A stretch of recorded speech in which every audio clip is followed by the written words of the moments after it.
Okay, good morning. It says I'm live. Hi. Hi. And guess what I didn't have time to do? This. I didn't have time to rip the whole row out. So I'll just carry on, get it done. I don't want to. I hate doing this, but, we got to do it. We got to do it very gently and carefully so I do not have to re-sew seams because they will split apart. As you all know that.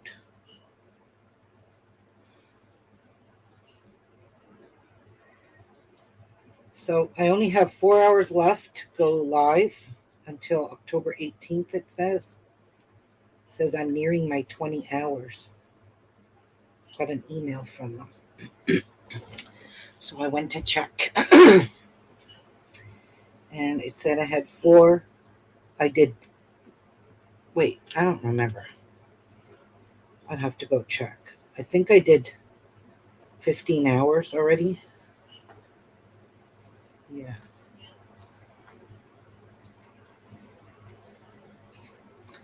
But it is what it is, right? I'm not paying for StreamYard because it's way too expensive in Canadian dollars.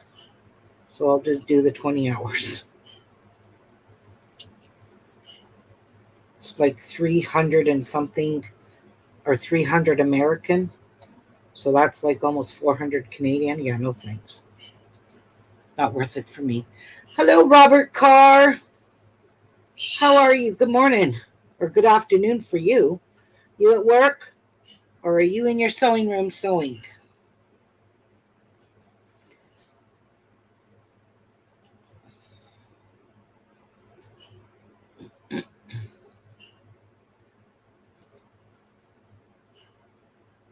Oh man, I hate ripping stuff out. You know what I hate the most about ripping stuff out is pulling all these little threads off, especially a big long roll. Like, seriously.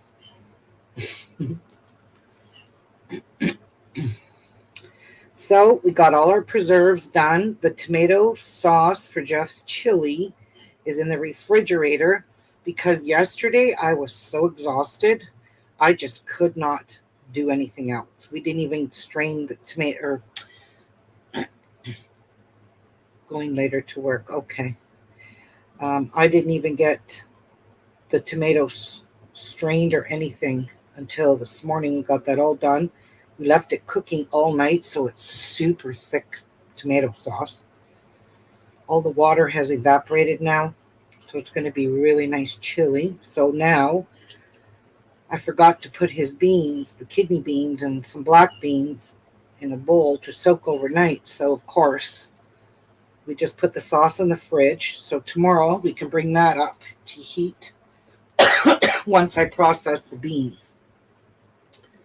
The beans have to soak for 12 to 18 or overnight, so they're going to stay overnight. And then you have to cook them for 30 minutes. Then you have to drain them. And then you add the onions and peppers and all that good stuff to your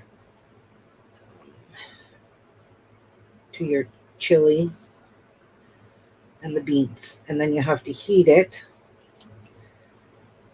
till it's hot, and then you fill it into hot jars, and then you process it for, I forget now. How long, Jeff? Forget. For the chili? Yeah. 75 minutes. Yeah, and you can only do these in pint jars. So, and they have pressure canned. So this morning I cleaned all my kitchen. We did all the dishes. We got the apple cakes made. The apple coffee cakes are in the oven. Oh my gosh, they smell good. Ruby, what is that pattern? This is the one I told you is Socialite's pattern, Robert. This one. You go to Fat Quarter Shop. This is the one I told you the other day. You go to Fat Quarter Shop, go to Socialites. There's Socialites 1 and Socialites 2. This is a mixture of Socialites 1 and all of number 2. Because I'd done the 2 extra rows, I needed to go find, actually I did more than 10 of their Socialite blocks. And I'll tell you why, because some of the Socialite 2 blocks, I did not like them. I think there was one. I just couldn't stand to do it. It was just absolutely ugly. Oh wait, no, I did do it. I made a new one because I didn't like the color scheme. That's what it was. So I did 10 socialites, 10 blocks, and all of socialites 2 are in this quilt. So in order for me to make it longer, I had to add 2 more rows. Now this bordering, sashing is not part of the of socialites. It was a pattern that belongs to, I think, Corey Yoder. She done a quilt with this pattern in it with 6-inch blocks. But if you need the pattern, I can write it out for you because I just wrote it down for myself. Good morning, Debbie. So I don't have any specific pattern for it.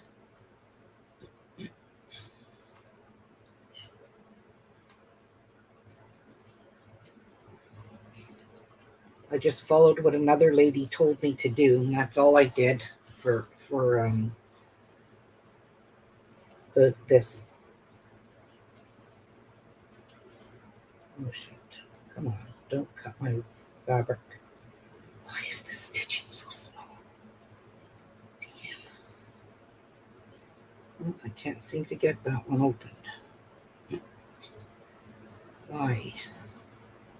I do not want to cut my fabric. There we go. Still babysitting, Debbie?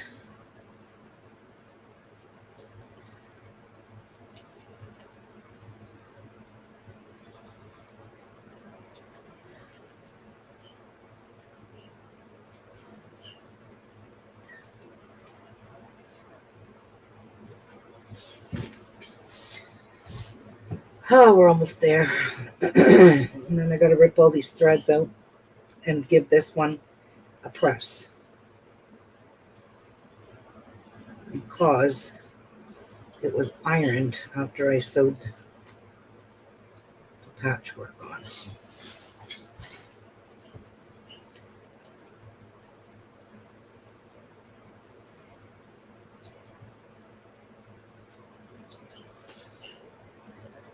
I don't like using a seam ripper to rip out seams. I like these snips. They're perfect for this kind of work.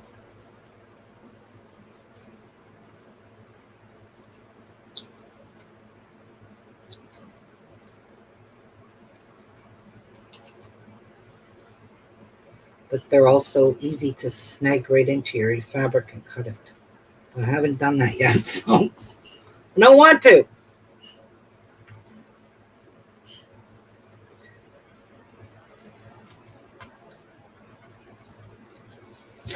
Getting there. Oh, bless the Lord.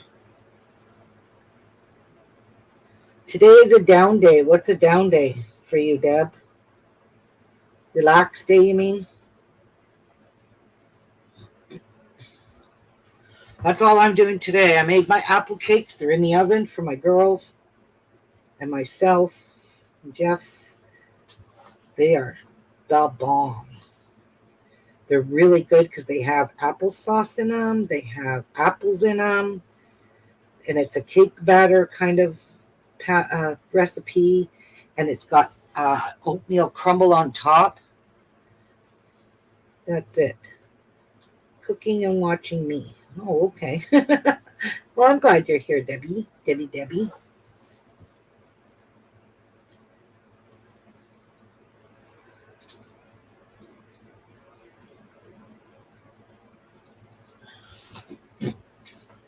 I don't know where Miss A.B. James is. She's supposed to be here. She said she was off today. I have a late start because we made the cakes and cleaned all our kitchen up, and I had to wipe down all the cupboards, the fridge, everything. I had to wipe it all down. We just mucked everything up. Drips down it.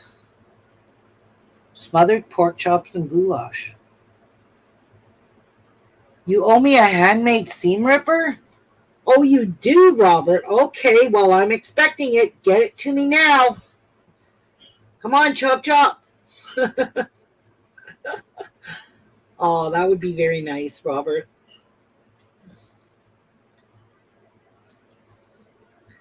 Look at this. We are nearing the end. Oh, yes, we are.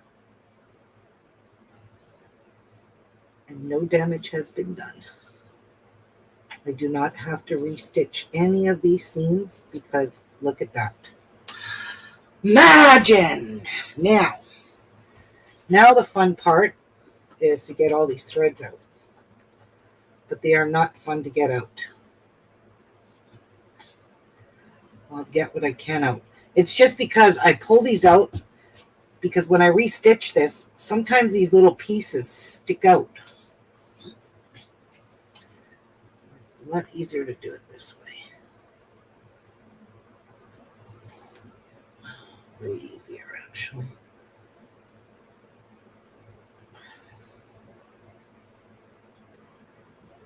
Seam or a lint brush might help, but I tried that before and it just frays all your fabric. So I don't use a lint brush. I don't really care about the back. I just care about the front.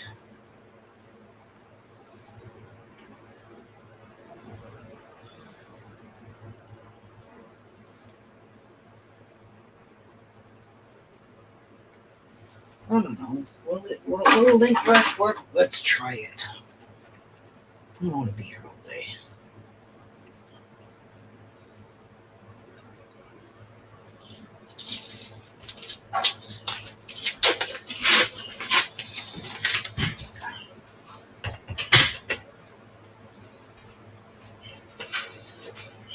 See how it frays your other piece ends? But hey, at least it takes all this shit out. Yeah, baby. Let's do this. You can do this.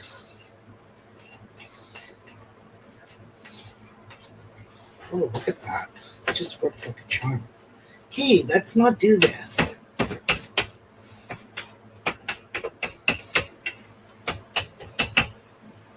That's a stubborn one.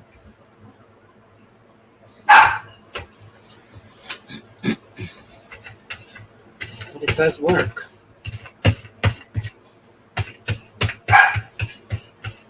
Except you get a few stubborn long ones.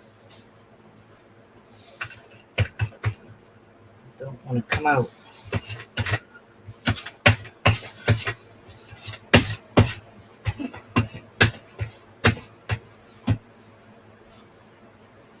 Good morning, Linda. Good morning, Anne. How are you? How are you, Linda? Come on. Don't do me like this. Oh, it's because it's long ones. Okay, gotcha. Hey, but that worked. So I'm not even going to really care too much about the back side. Just as long as when I stitch it, the pieces don't come through. There. That row is out, done, and fixed, and ready to be. This one here, I got to iron it. How long does the coffee cake have to be in there for? It says 50 minutes. 40 to 50 minutes. So, yeah. Amy James, there you are. I just said, where is ABJ? Good morning, sweetheart. I just said to everybody, Amy James, where is she? She said she was going to be here. She was off on Sunday. Yes, she did. See this one? This seam is folded and I got to push it up in order for me to get all this pieces out. But I can get these long ones out on the back, maybe. Ooh, look at that. Nice long pieces. Yes, yes, yes. Yeah, perfect. And then I'll give it, as soon as the iron's ready, I'll press it and then pull the threads out and then add the sashing to the other row. And then we're good to start making our blocks. Yes, we are. So let's just move our ironing board up here. so I can give this a little press. Just a little press here just to open this back up so I can roll the seam, this thing on it. It's still pretty sticky. That's good enough. Not waiting all day for you. Oops. Just want to flatten this back out. Because when I go to sew the row on it,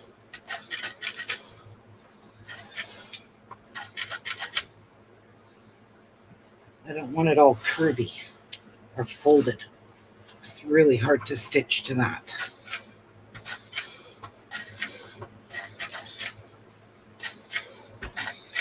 Perfect. Very nice. Very, very nice. Now, let's give this a lint rolling and see if we can get all these little threads out. See if that works.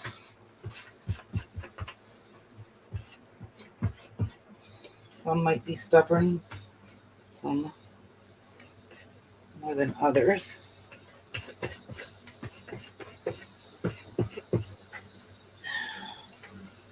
It's because there's big long threads back here. I'm not going to pull out of that. Man, look at the fraying I'm doing with this lint roller. I need a new sheet.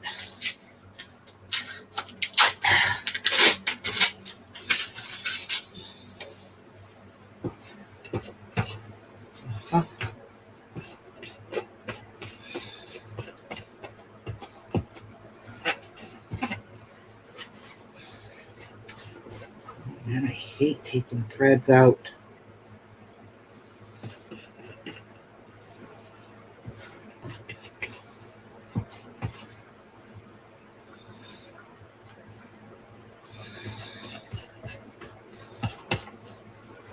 But it's got to be done. I can't just ignore it and it'll go away. Because this will not go away.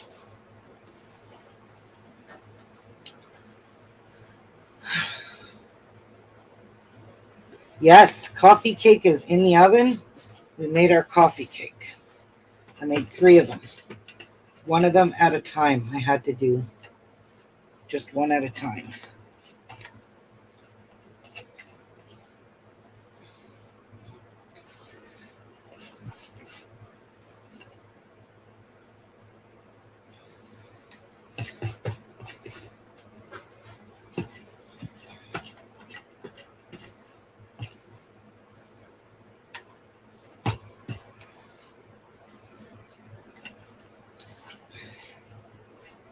Now, I kind of frayed a lot of the edges on here, so I'm going to show you what I'm going to do with that, because I don't want it coming through when I sew my next seam on here. So, all right, that is beautiful.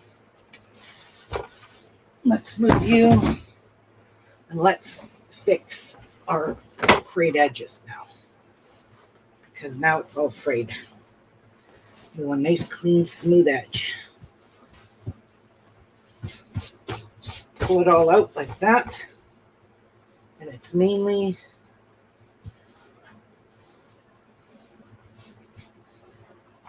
we're going to take our rotary cutter. We're going to go along the edge here and clean up all that frayed stuff. Because when I sew my next row on, these pieces will have a tendency to snag in the seam. And then they'll show on the outside of, or on the top side of the quilt. So I just want to keep it nice and trimmed. Nice and neat. It's mostly frayed at the seams, at the joints. That's basically where it's frayed.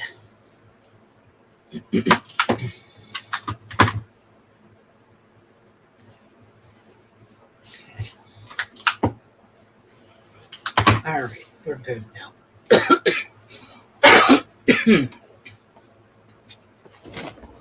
Okay, set this aside now. For a bit, till we get this stitched on now. We'll be stitching it to this one.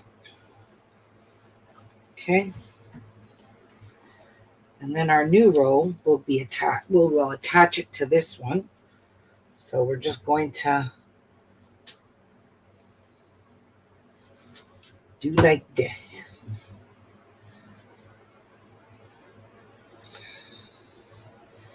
So that's supposed to be a seam. It's too thick. I have to cut it. It's too thick on one side. So I'll just open it up like so. Nest it. Call it a day. It's just way too thick. There. So I never ironed this, so these should not go any specific way, really. Yeah. Didn't even need to cut that. Forgot, I did not iron this. Because I didn't know which way it would go on here, so that one's going to go that way. No, it's going to go this way.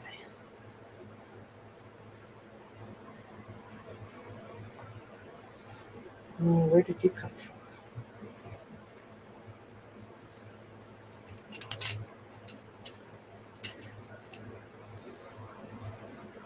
So this is the extra one we made.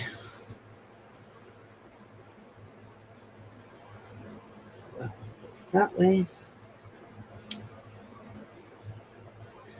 So we can do another row.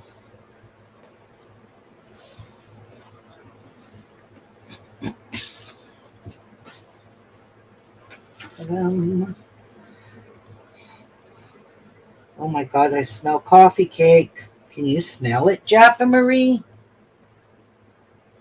Yeah, I Oh, smelled it when I opened it. oh yeah, you went and you changed those pans around, rotated them? Yeah. Okay. Thanks. How long before you have to do it again? Stick a toothpick in at 50 minutes, 40 minutes, whatever. That's what the recipe says.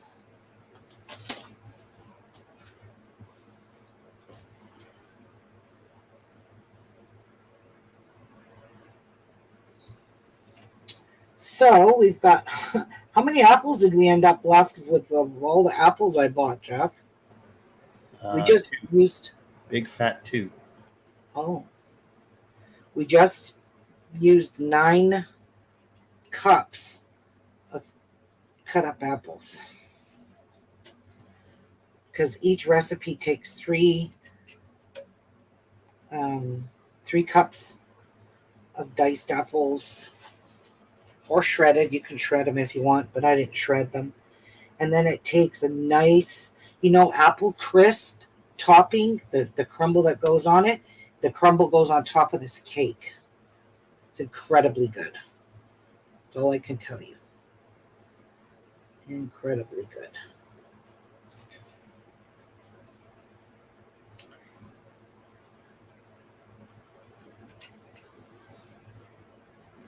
I just love when everything just matches up so beautifully like this.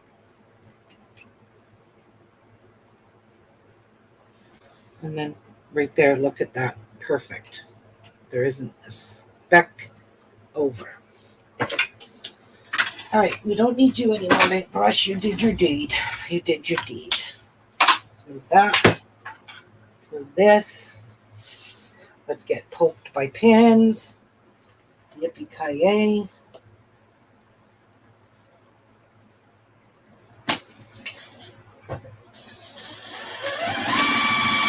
So I like to go, I like to do just a little bit of a back stitch when I start these rows.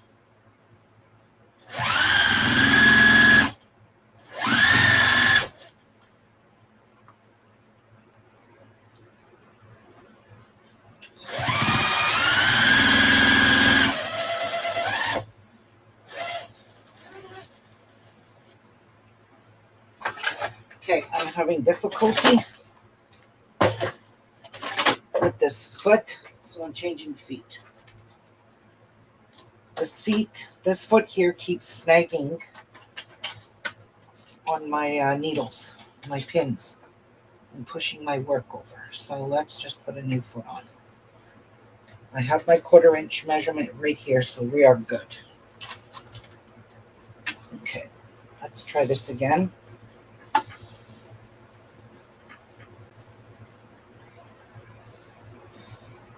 Let's see. There we go.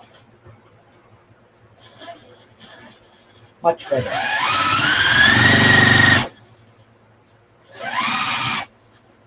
Now it allows me to get a few stitches in before I pull out that pin.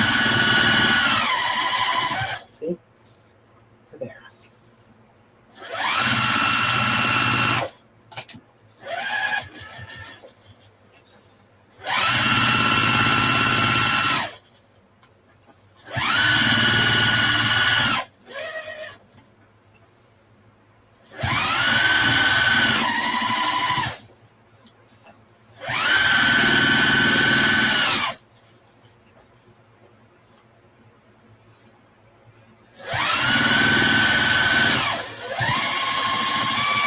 Yeah, it's better to use an open toe foot if you've got a Seam So Easy guide.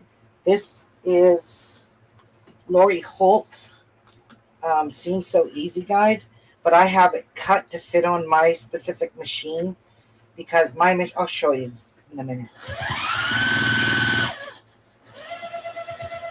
I love this Seam So Easy guide, but it doesn't stay down. You have to tape it down. Look at this. Perfect.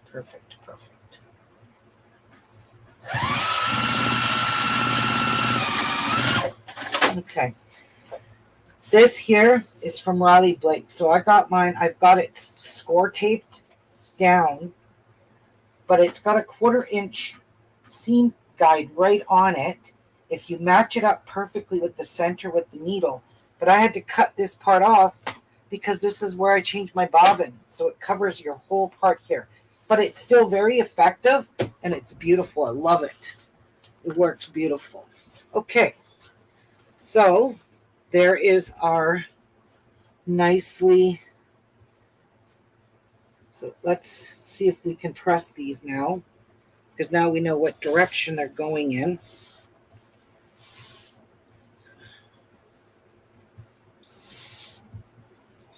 All right. I'm going to bring my ironing board up here so you could see what I'm doing. I didn't really need to cut that seam, but hey, all right, whatever.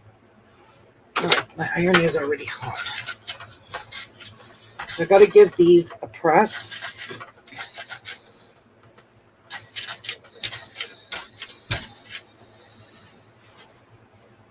Because I did not press my seams when I finished putting this row together, you know. Good morning, Lise. How are you, Lise? And at the same time I am setting my seams with the bobbin thread and the top thread. Okay, so let me just put this there so it heats up a little more. And let's open this up. And we will give it a nice little press.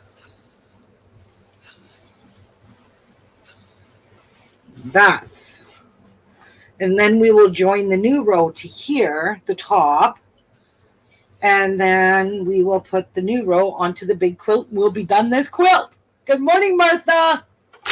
How are you, Martha Carroll?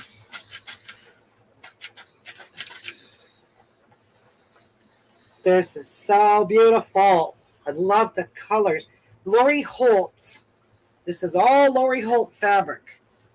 She is by far my most favorite fabric designer. I love her fabrics, and I only buy her fabrics from now on.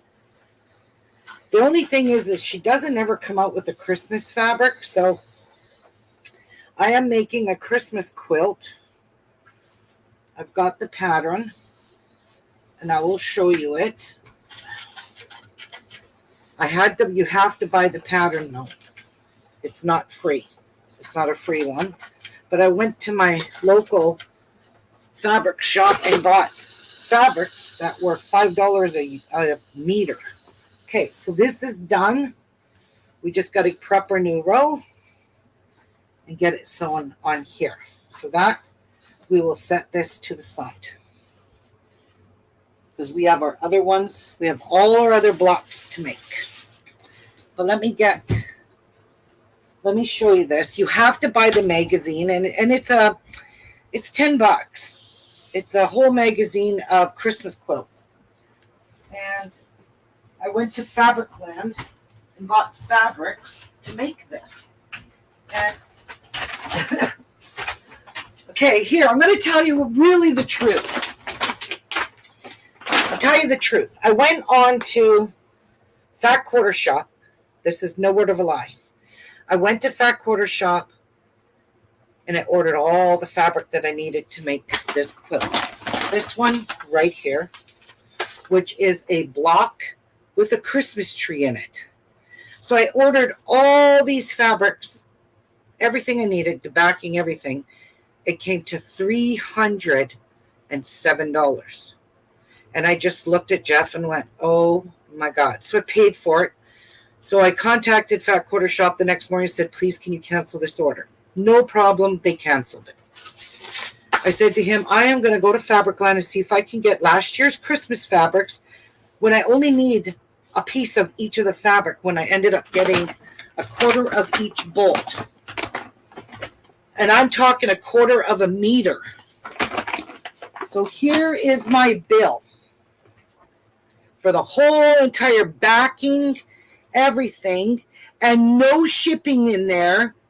I didn't have to pay shipping, and I didn't have to pay customs. Because everything I get from Fat Quarter Shop, I have to pay custom charges. So everything I purchased for this quilt was $94.39 from Fabricland. And that includes my backing and my binding and all my pieces. So let me show you. I got a lot of fabrics here. A lot to make this beautiful quilt. This is little tots, Christmas tots. That is my binding, which I have way more than I need. There's another piece of fabric. I paid $4. No, I think this one was $6. I don't remember. This was $6 a meter. This is my background fabric that I'll be using. It's a white on white. It's hard to see. And my backing was $4 a meter. Look at my backing. But this is a flannel. This is not, but it's still cotton. It's still 100% cotton. And it actually says glow in the dark. It glows in the dark. And it's made for Joanne Fabrics, sold at my Fabricland. So I got me exactly the amount of backing I need. More, I got a little bit extra in there for this quilt. Now, here's the twist to this Christmas quilt. Okay, there's all the stuff. There's my backing, my background, and my binding. And I even got some in here for the quilt blocks. Okay, so we have this with the red gold metallic on it. This little green Christmas tree with the little silver dots. I don't know if you can see them, but they have silver metallic dots. This is Christmas trees in metallic. These are Christmas ornaments that were in metallic. So what I did is this was $7 a meter. But I only bought a quarter of a meter. That's all I need, is basically the size of a fat quarter. So if you take the two pieces, put those together, you got yourself a fat quarter. So that's all you need is a fat quarter. So I bought a quarter of a meter. So it ended up costing me like $2 for these hunks. And then there's this pretty star one. I love this one. The candy cane ones are my favorite. There's the red candy cane, and then there's the colored candy cane fabrics. Aren't those cute? So I got that. but there is a twist. You need a lot of colors. So these are two different, they're greens, but they're two different patterns. This one's really pretty with the holly berry and the pine cones. Isn't that gorgeous? And then there's this one, the same one, but only this is in green and gold with the ornaments. And this one is so pretty. Look at this one. Gorgeous. Then there's this one. Then there's this one. This is really pretty. And then this one, which is gorgeous. Look at all the little ornaments. Now, here's the twist. You need some lighter greens, and you need some more reds. You need some more lights, because to me, there's not enough lights. So I would consider these piles as lights, and I consider these ones, that's a light, as mediums. And these ones are all darks. So here's dark greens and all dark reds. So basically there's my pile. Now, here's the twist. Let me show you my twist. I thought of this way too late, but it's okay. At least I thought of it. I have all that. What is this, you say? This is all my leftover fabric from Coriander Christmas. Look at this. I got this. So there's some more reds. I'm not going to use the browns that came in the... Look at this is all leftovers. I don't know. Maybe I could incorporate some of them. I don't know. We'll see. So here's this one I can use in the lights. Here's this one I can use in the lights. Here's this one I can use in the lights. These are all leftover fabrics, and you're cutting really small squares.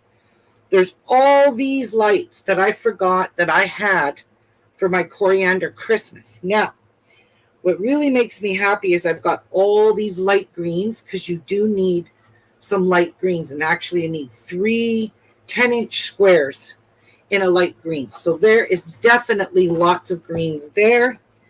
And there's definitely more reds, lots of more reds, and all this white fabric is left over. I probably have enough to do a whole entire background. There is so much fabric left over here in the white. So I might even have enough. So there we go. I have all of this fabric. I don't think I'm going to use this, but then again, I think this would look really beautiful.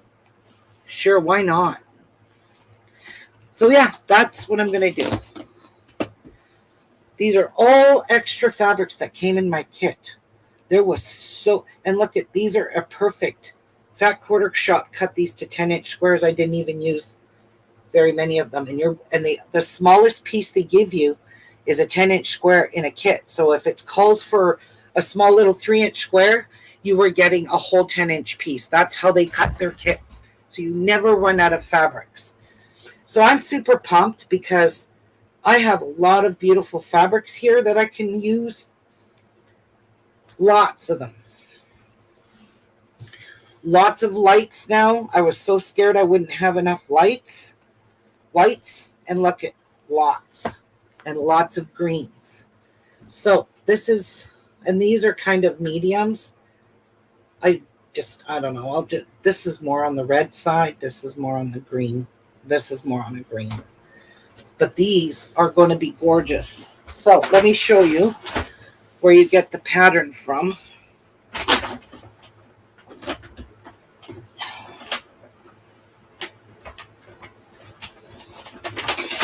Put this back in here all nicely and neatly.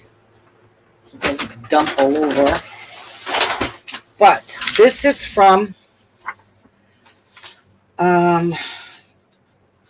there's a lot of cutting. So this is the actual full quilt there with all the Christmas trees.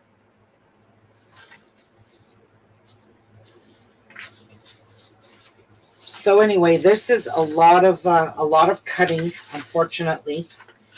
I don't remember. I'd have to go in the living room. Heaven. Oh, okay. Okay, here's how you're going to find this. Where's my mouse? I'll find it for you. Let me just go and get the link. You have to buy the whole magazine, and it's got some awesome, beautiful, absolutely beautiful quilts in there. But this one was my favorite. Okay, let me look for her because she's doing a quilt along. Where are you? Where are you?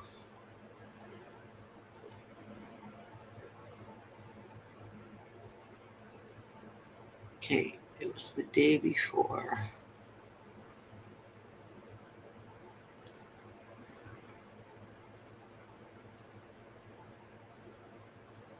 It's called Jingle All the Way Christmas Quilt Along, starts today. Christmas Tree Quilt Along book. So you can buy the actual magazine, or you can buy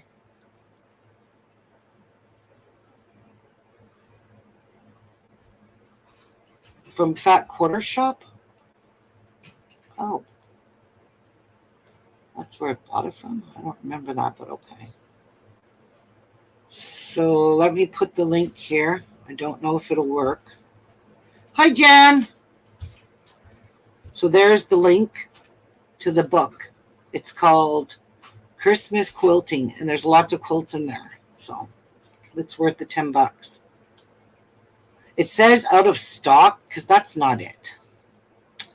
Here's the sorry, I gave you the wrong link.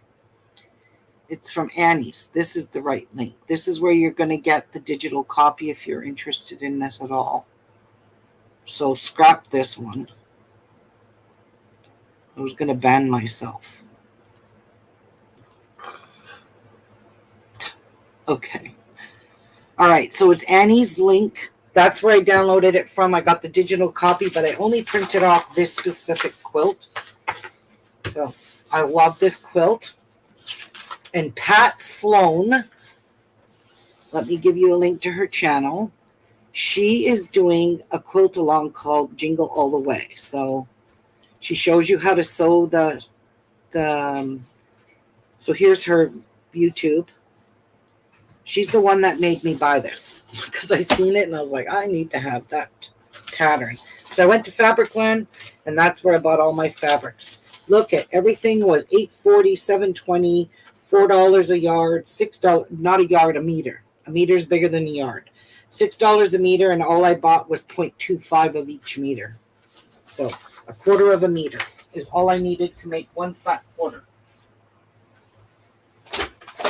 When I told the lady I wanted to do I need fat quarters, she was trying to sell me fat quarters, and I'm like, no, not buying a $7 fucking fat quarter. No, thank you. Passing on that. All right, so that stays there, and this one is here. All right, so let's do one of our blocks. So we need to find that block in our book. So this one is block 12. Took it back. That's 17. Block 28. Are these all starched? Oh, I haven't got these cut out yet. Oh, jeez. I gotta cut these out first before I do anything. All right, this is block. No, this is block 25. Why do I have block 28 up?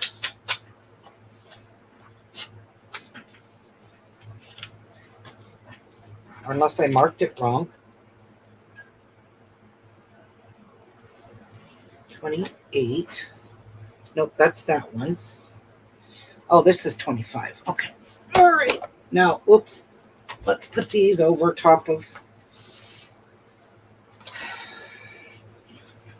If I don't cover these up like I did the other day, I started cutting for the 3-inch block, and I ruined a whole bunch of pieces of fabric.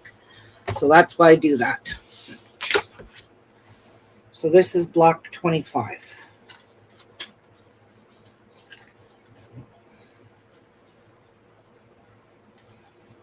All right, put them here.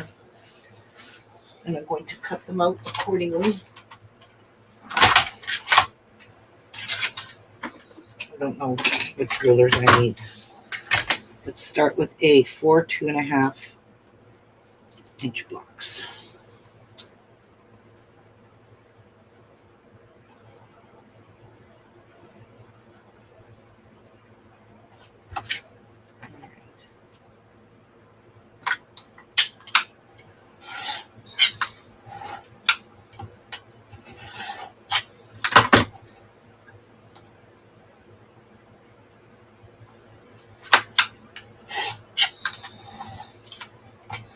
Can't sew anything if they're not in pieces.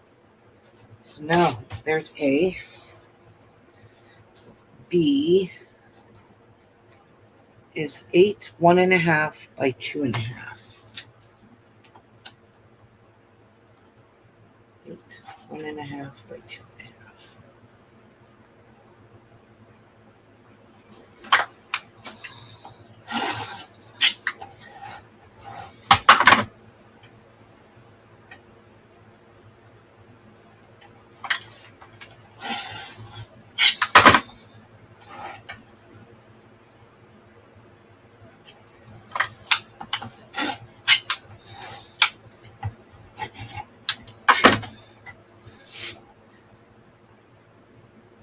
Now look good. So there's B. C is 1 2.5 inch square.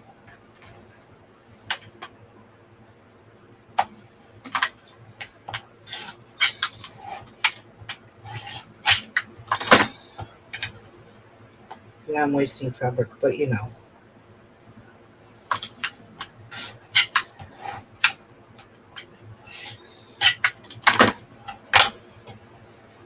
Here's C. Okay, D, I need 16 1.5 inch squares. So I wanted to do these in different colors because they've got it listed as just one color. So let's square this up.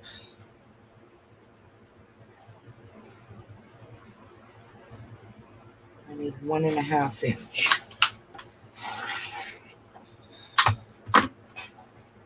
Should have pulled that down. Oopsies. I did not. All right. Turn it that way. So now we need these to be 1.5.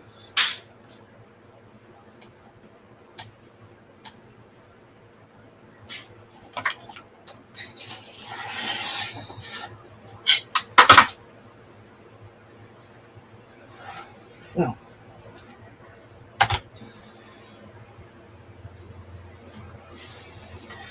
to do it this way. Okay, hang on. I'm going to go check. I want to go check on those. Jeff thinks they're done. Let me just check.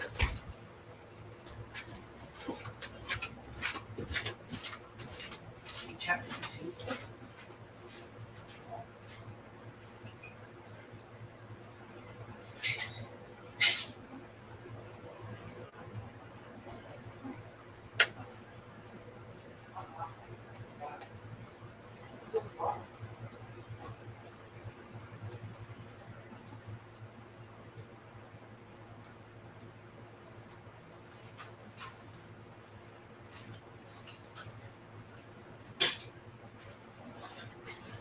Go ahead across there and see. Very good. Not done.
Smells divine. Whew. That smells divine. Now, I gotta remember, where did I put my 1.5-inch ruler? Because I know I had one. I know it's with my dollhouse shit. Right? Where are you?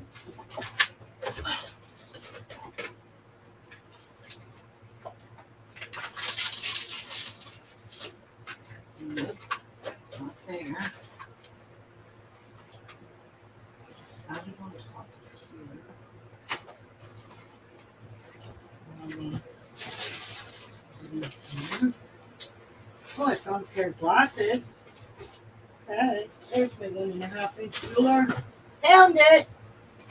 You don't need to call the cops. Found it. All right. I like my little 1.5-inch ruler. And of course, it's a Creative Grid. Martha! Hey. Okay. So we can definitely get 8. There's that one.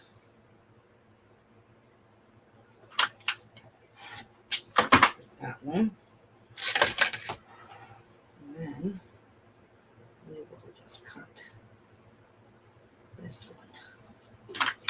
And we should have 8 of each color because it says I need 16. So, yep. 1, 2, 1, 2, 3, 4, and 4. There we go. So,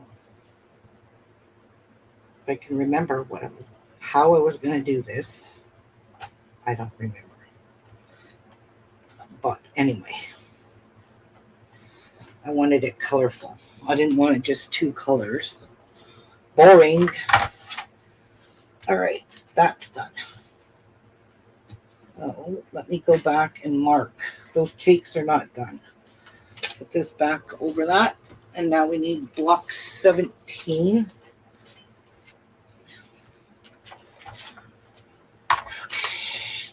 Right here.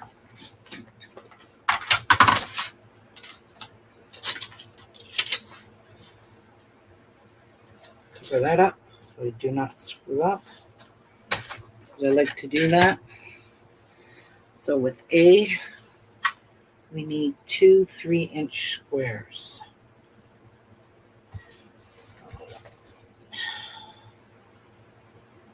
How is this? This ruler is not good for that. But this one is. No, it's not. Yes, it is. All right.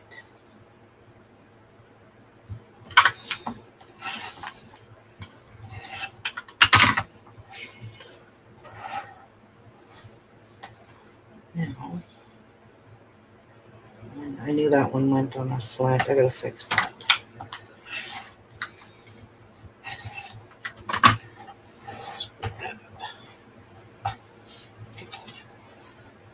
Let's recut this. It's not nice and straight. For some reason I went a little bit crooked.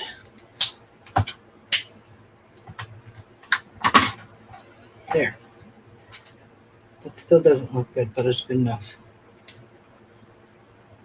Hi, So Terry. How are you? A B, we need 1 2.5-inch square, which is easy peasy.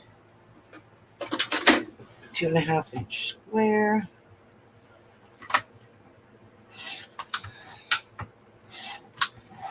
Yes, I have all the ruler sizes that I need, that I use the most. There's my 2.5-inch square. Now C is 2 3-inch squares. Back to that again. 2 3-inch squares. That's not the one I want to use. This is the one I want to use.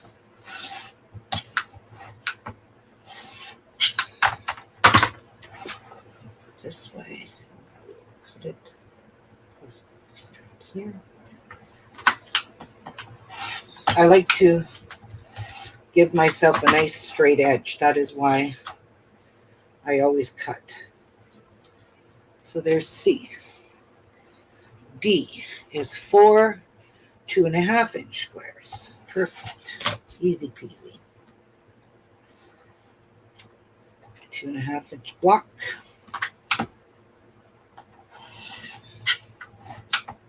Cut all the way around. Super easy. And these are already all starched because we did that the other day when I wasn't canning. All right, so that completes that block. Piles just got smaller by a long shot. All right.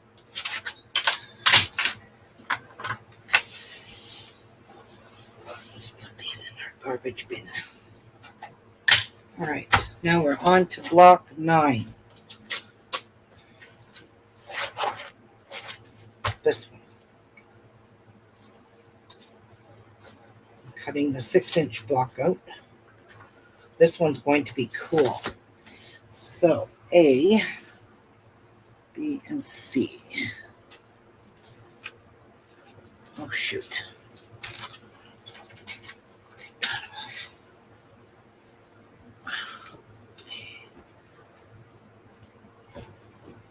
All right. We have A, B, and C. So A is 2 4-inch squares.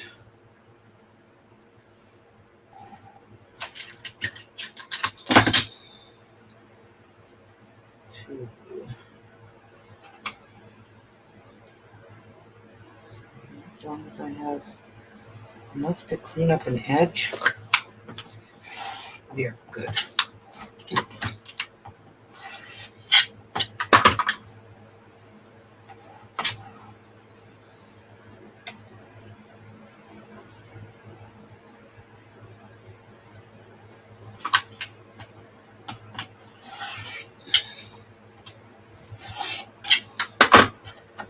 So there's A.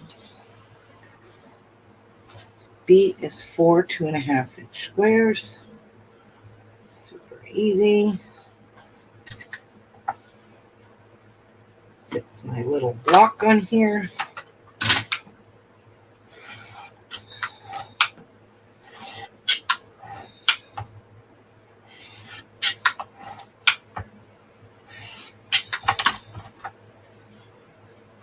There's B. And C is 4 1.5-inch squares.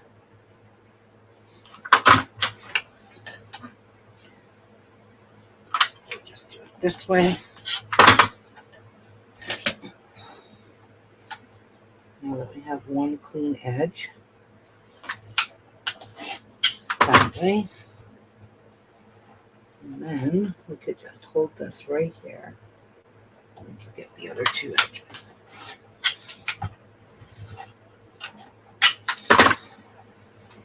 There is C.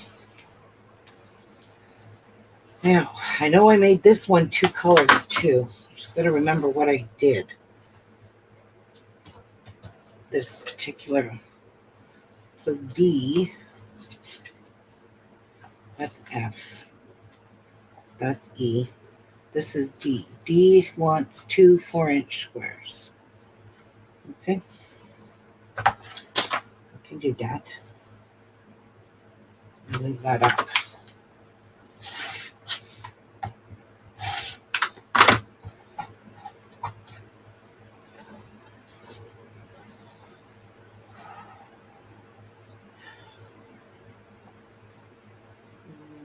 Wait a minute. Which side? Yeah, I cut these 2. Turn it right.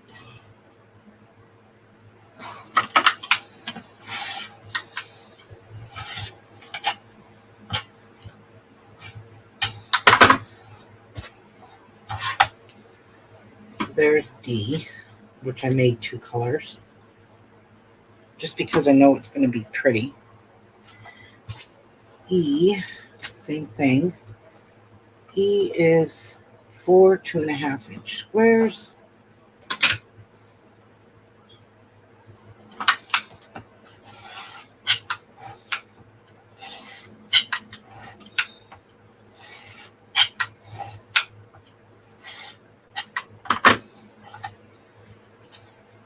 E. And F is 4 1.5-inch squares. So I did 2 of each. Probably a little bigger than what I needed, but hey, it's okay. It's really okay.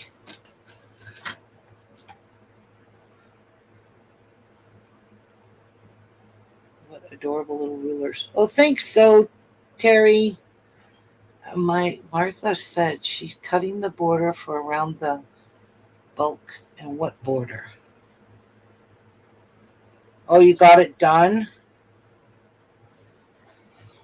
Bet you it's nice.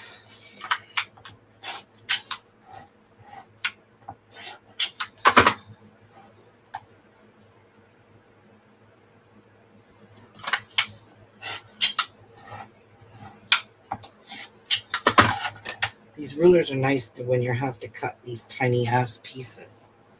All right, that one's cut. Number 9. Now on to number 28.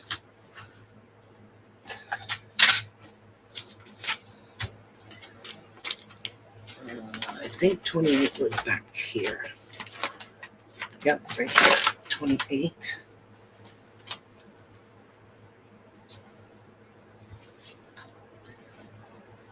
So, A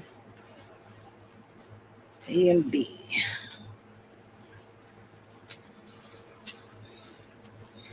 A is 2 2-inch squares.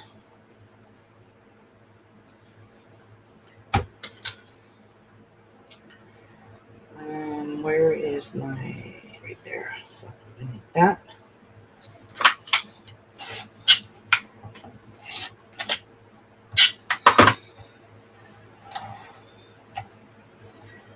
Two-inch squares.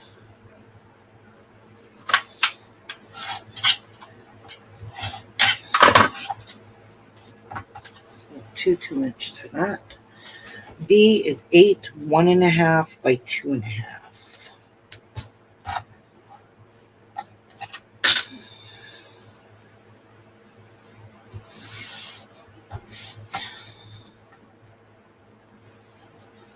So I'm going to make one big ass cut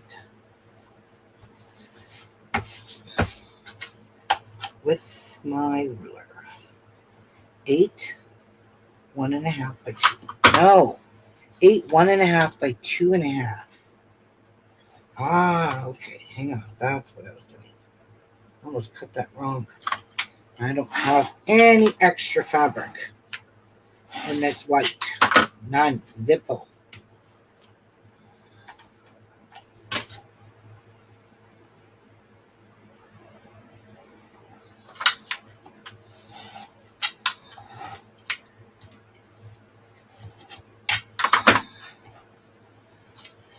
There's my 8 1.5 by 2.5. So there's B. C is 4 2.5-inch squares.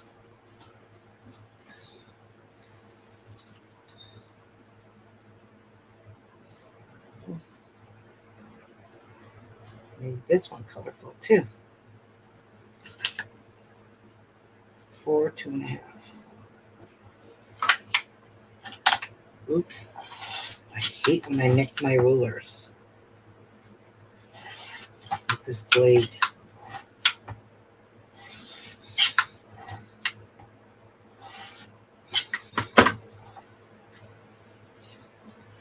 There's C. D is 2 2-inch squares. Same thing.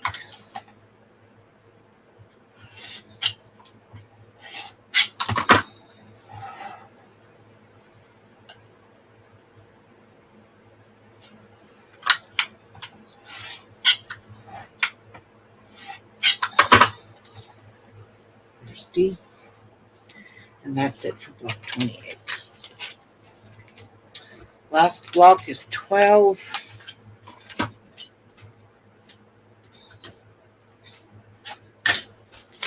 right, let's find that in here.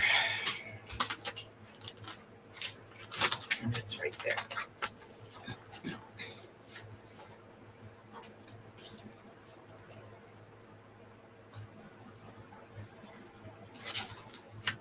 So for this one has lots of pieces. So A is 4 1.5 by 2.5. Well, that's easy. Like this.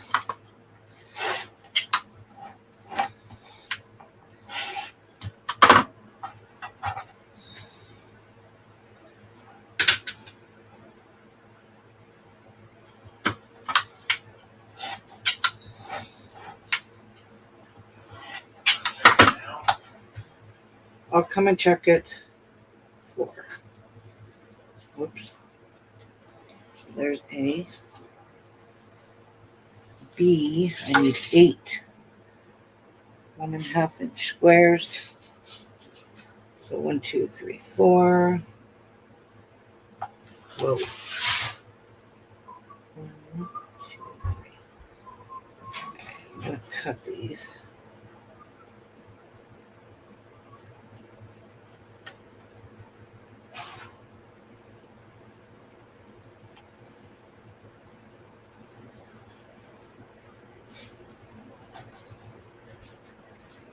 I don't think I can waste very much of this. Don't look for a sec. There you go. All right.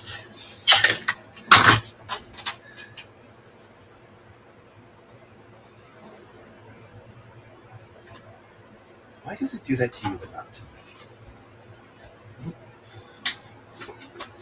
Nope, that's not coming out clean.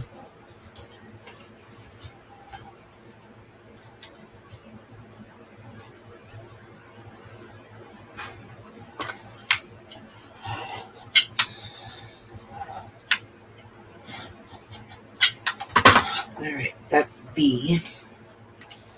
And I believe C is the same thing. 8 more of these.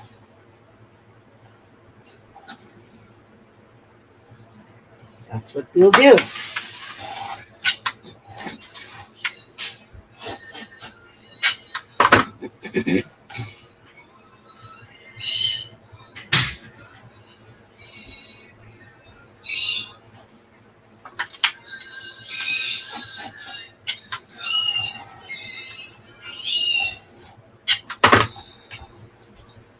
And there's C. D. Who was it, Jeff? Okay, 1 2.5 inch square.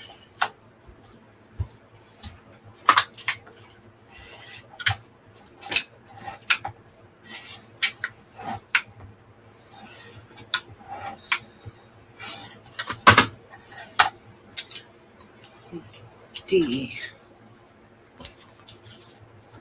Where's E? So this is F and G. There's E. E is 4 1.5 by 2.5. Lots of 1.5 by 2.5.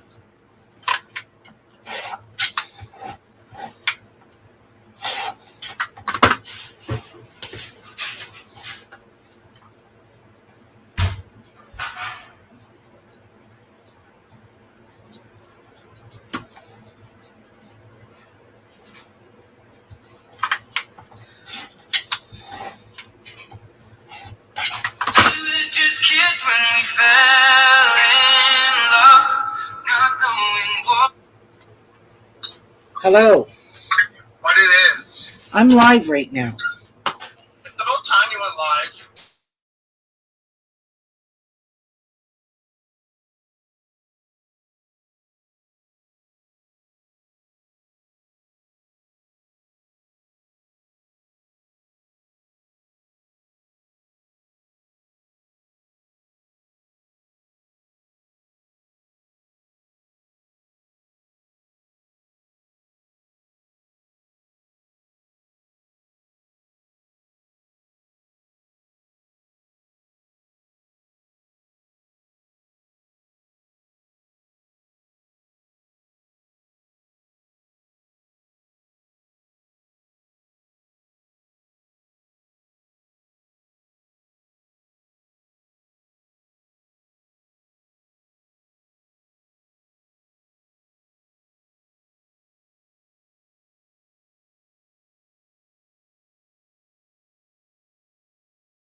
Sorry, my son, pain in the butt.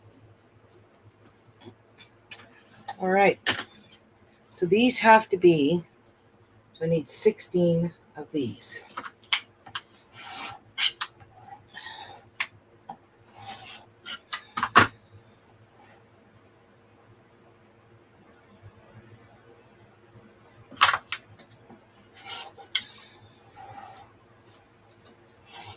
All right. So there's F. And this is G.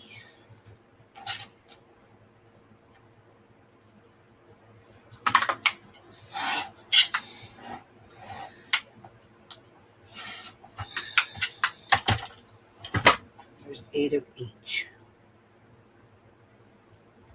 Right? Yep. 8.5. Or 8 1.5s.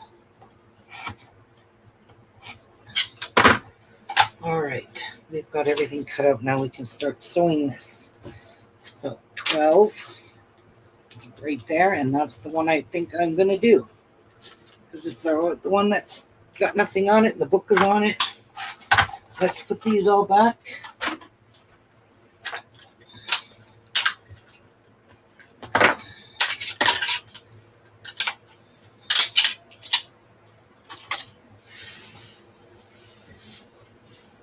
All right. Fill you up. Okay. So first things first, I need a B and F, and I have to make 4 of them. B and F. And I need a design board. So I like to work off of that. So these are B and Fs. Yeah, you know what? I need a coffee too. I'll be right back. This is really old. I made it this morning at 7 o'clock. And it's gross. So I'm going to go grab a coffee, and then we can start sewing all 5 of these squares together. And these will whip up very quickly because I'm a very fast sewer. Put my bag back.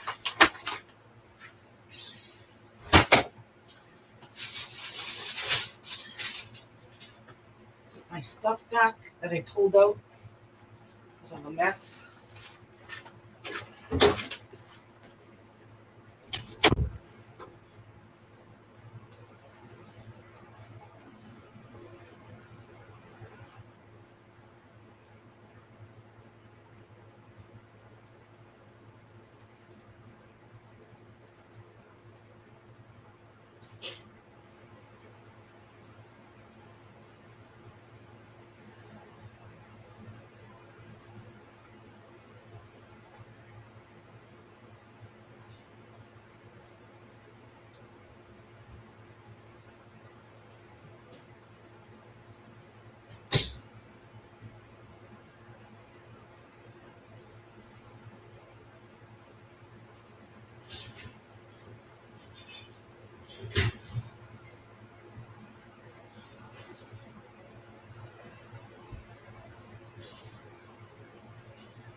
Okay, I'm making my coffee, but let me show you this. Don't get jealous. There is the apple coffee cake. It is so good. You should smell my house. I made 3 of these. Oh, inside is apples, applesauce, and a cake batter mix.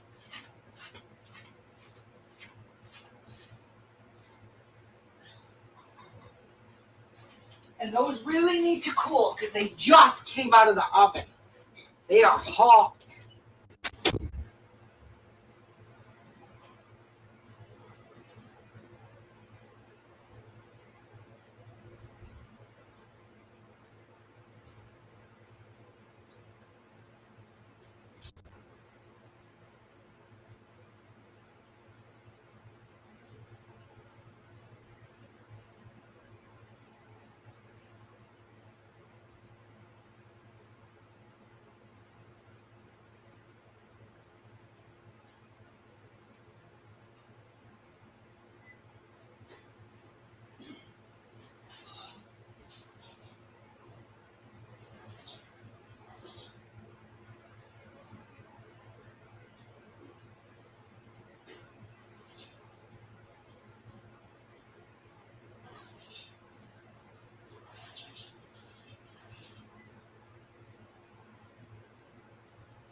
Okay. My coffee is getting done here. Before I do this, I want to show you guys something that I have for sale that I made last year. Martha will tell you exactly how much work I put into these. And one of them sold for my craft fair.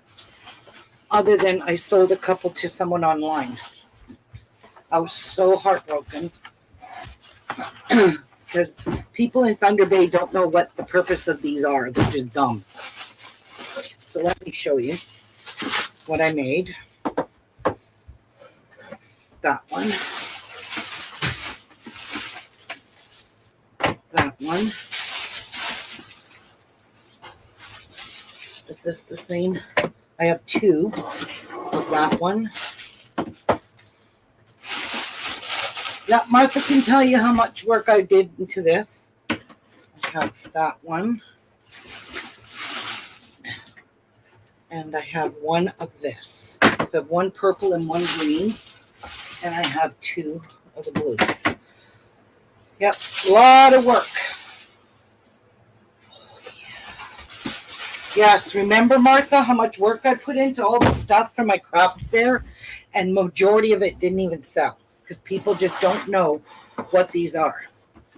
So this is one of each color. I'll just show you one of each color. I have 2 blues and 2 pinks. These are handcrafted loaded journal folios. I made everything in this by hand, every single thing. So inside, we'll start with the purple one. I even made these gorgeous dangles for them with all purple crystals, purple amethyst, just a beautiful thing.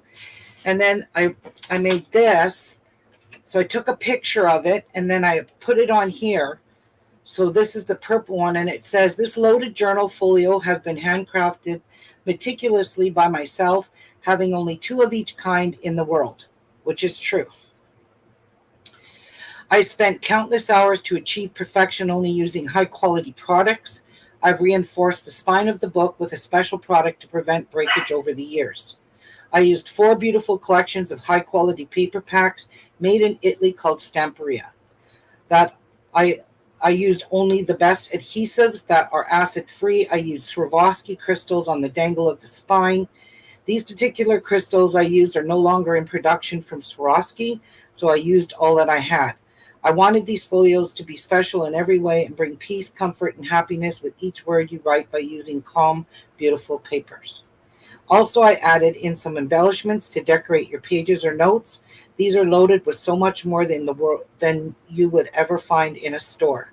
I hope you enjoy your new folio journal and it brings you a lifetime of peace, comfort, and happiness. Forever, Ruby Lockwood. So I took a picture of each one. I went to Michael's. I bought these boxes for $7.99 Canadian and never sold any. So let me show you. Let me come up a little bit close. So if anybody wants one, let me know. I'll be glad to send it to you. So this is the Stamperia collection only, is all I used, is my Stamperia papers. So on the front, let's open it up here. On the front, I even made little paper clips. These are all hand cut out from the collection. So I cut out all the different things so you can journal on the back of them. And that's the pocket in the front of the book. And I use stickles on this to give it that shimmery glitter. So the folios open up like so. Like so. And I put tissue paper here so none of the papers touch anything. All right. So over here in this pocket is a nice big pocket with two, and I made the pocket quite big. So I used the papers to cover up a notepad to write in. So that went in there. I made a tag. So each journal has identical stuff. I made the tag for a bookmark or for a page marker in there. And then all of these tags are just cut out from the collection so you can journal on them. And they're just tucked in the front pocket here like so. And then I just used one of these paper clips to keep everything together from shifting, and one there. The pens are a black pen, and inside each one of these is the actual, this doesn't belong to this one. Somehow one of my pens got mixed up. Where does this belong? It is the paper from the collection is inside of the pen. So it matches. I don't think this pen went, this is a purple. Let me just check.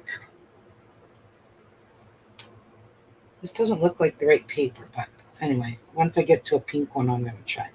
See if it's got my purple one. So it has a pen for you. This opens up.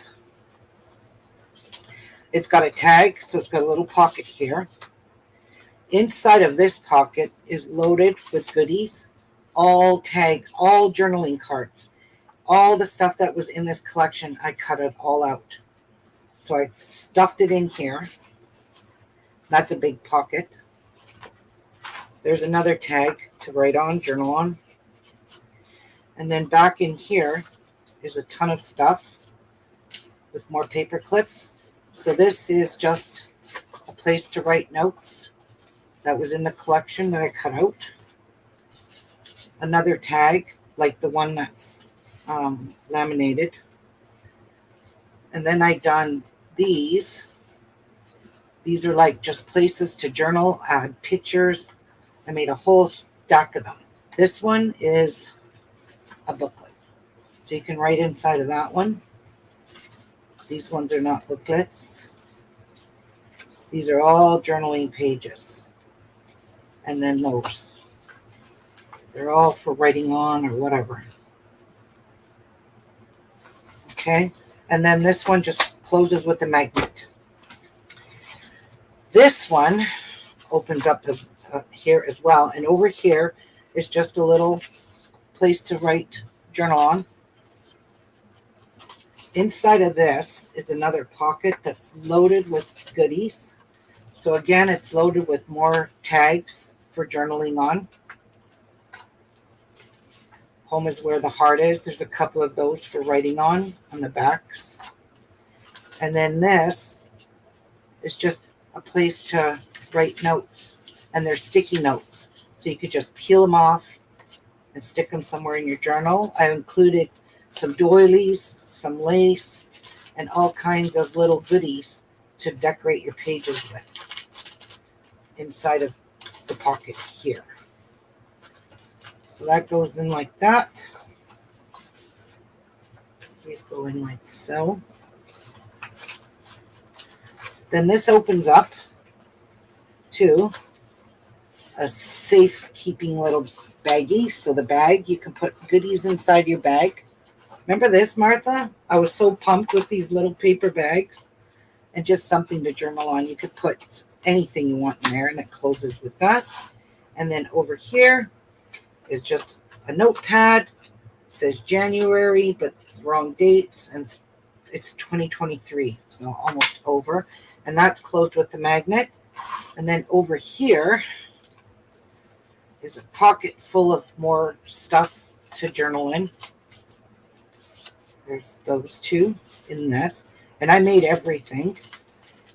In this little glassine bag is little ephemeras.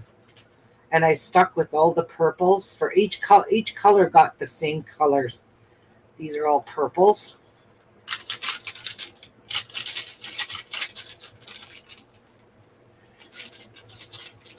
And then there's more places, more little things to journal in. These are so cute. They went there. And then just some little tags that you can include on pages. That went in there. So that's the purple. So I want to keep this. And it just folds right back up. What did I not put back? Right. Something's not put back right. Might be all these embellishments. I don't know what I did here. I need it to go flat.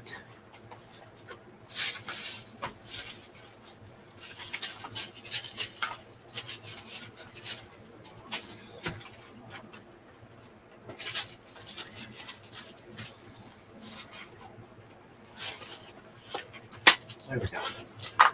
And then you've got that. That is nicely, that's sewn in with an eyelet. Or sewn in.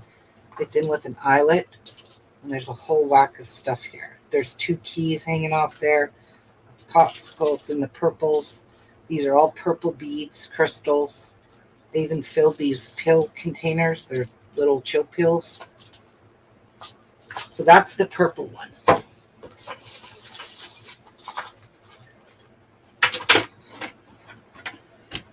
I'm going to smooth that. This one is in the blues. This is called Winter Wonderland. Same concept. Decorative beads all in the blues. These are sparkly hearts. They're little sucker lollipops, but they have glitter in them. They're really cute. I didn't make them, I bought them. And then this one here has tags from the winter collection, and the ephemera is all in the blues. There's some pink in there with the blue in it. So that's got the ephemera in that one. So that one's on this outside cover. And then this one opens up the same way. Got all your tags in here, the little booklets, things to write on, all kinds of stuff to write on. And I love these little tags. I cut them all out.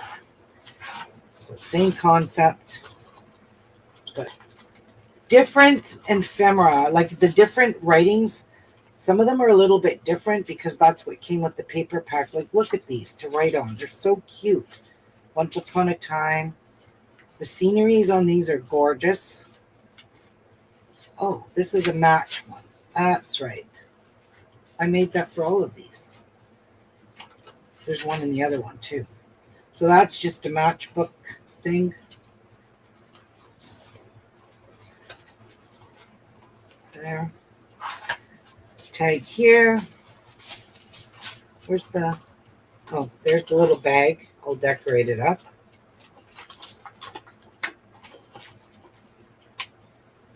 And the writing pad. Same with this. Little tags in here to write on. Lots of places to write in these. There's the booklet. And I made all of these. Every single thing in this.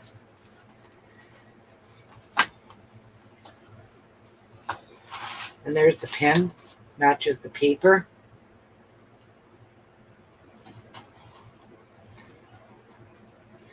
And then it's got the same thing over here. It's got the laminated bookmark tag with the writing pad in there, and this got lots of little things to write on the didn't want to take it all out. Then I won't get it all back in. That's the blue one. That's called Winter Wonderland.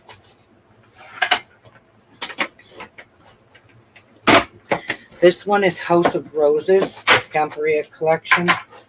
This is by far my favorite. I love purple, but this green one, absolutely love the colors in this.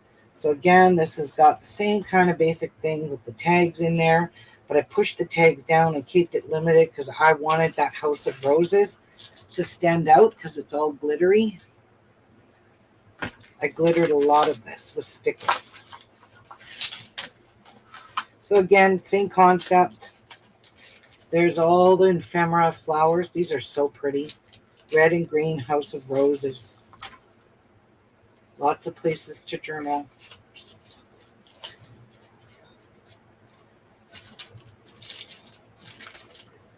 And then there's journaling cards there. Open it up. You've got this that you can write on. Your book, your little bag with some tags in it. Same thing here. There's all kinds of cards to journal on in here. Here's your match. Oh, there's your book.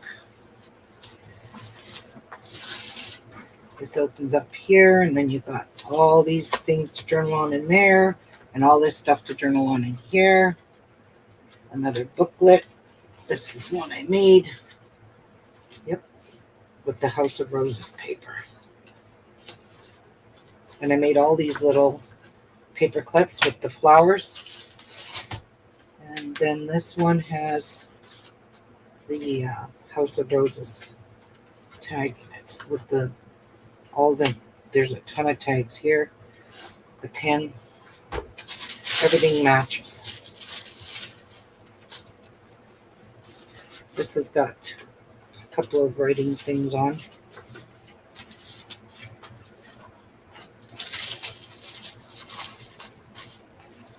There we go.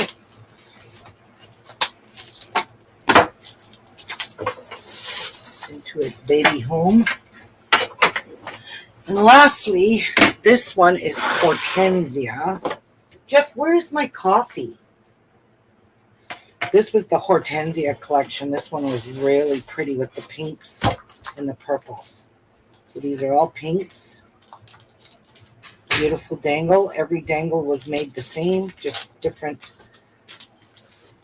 There's all the ephemeras, all in pinks.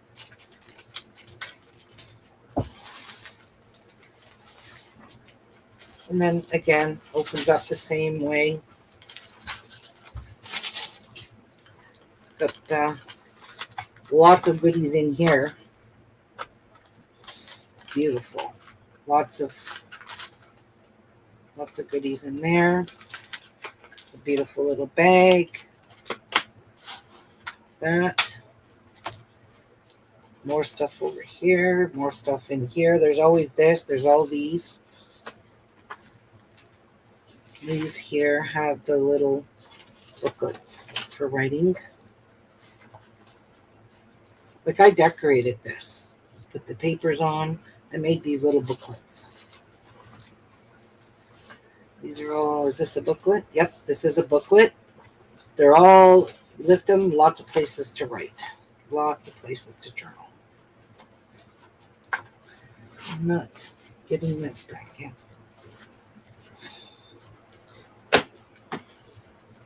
And these are just tags to write on. And there is, I know I made all of these the same. Places to journal.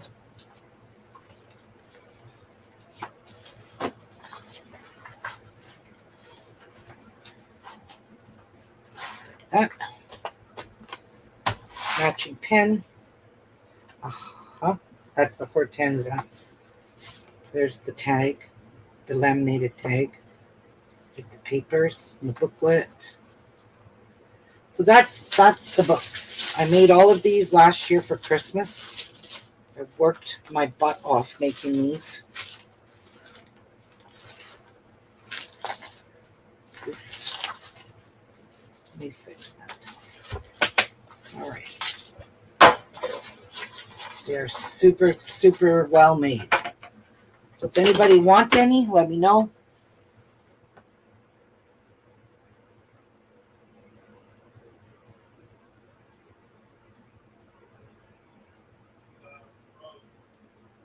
Oh, I did? Okay, come and get these, Jeff. Put them back in a safekeeping. I got these all. I loved these boxes. I even made the bows. Put the bows on the boxes.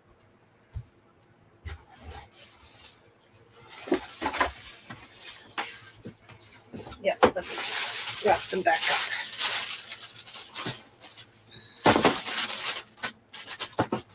They go that way. Into the box.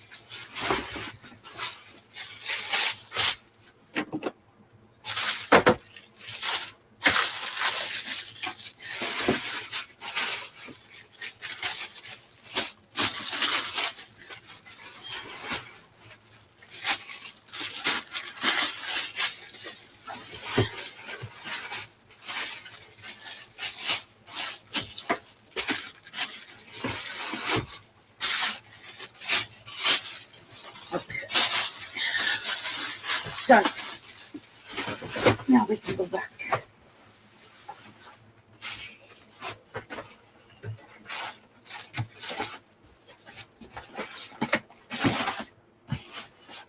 Thanks. All right, let me move that. Oh no, wait, I gotta zoom out. I am too close.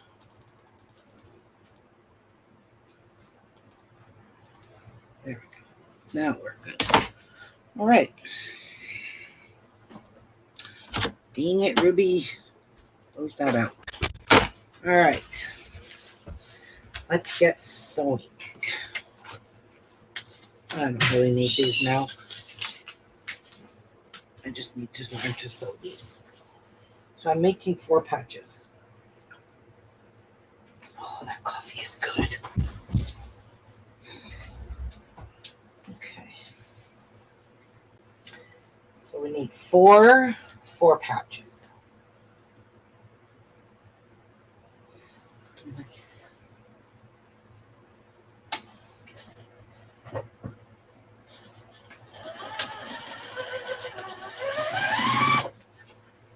So if anybody wants them for a Christmas gift or something like that, they come in those nice pretty tins. That's not all I made, guys. You should have seen this shit I made. Well, ask Martha. It was endless. Every day I was coming up with something new to make.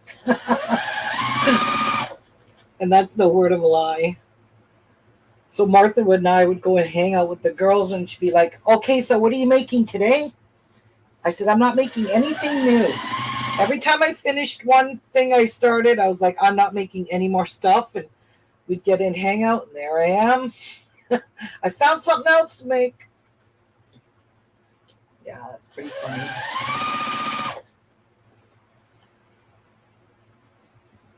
But sold much of any of that stuff I made. Actually, I think some of it's still in my closet or I gave it away. I don't remember.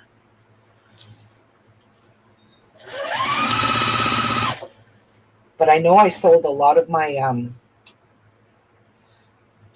what do you call them? My stitch markers. Yes, I sold a lot of stitch markers. Sure did.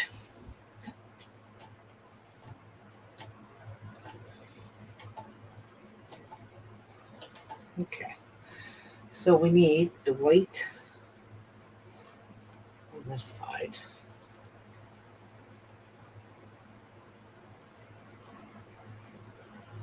We need that to go that way. Actually, I wanted it to the green. To the green. So that it nests.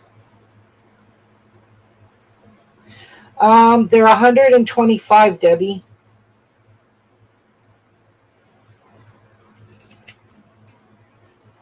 Lots of work. Well, you were hanging, weren't you? Hanging with us when I was making those? I don't remember.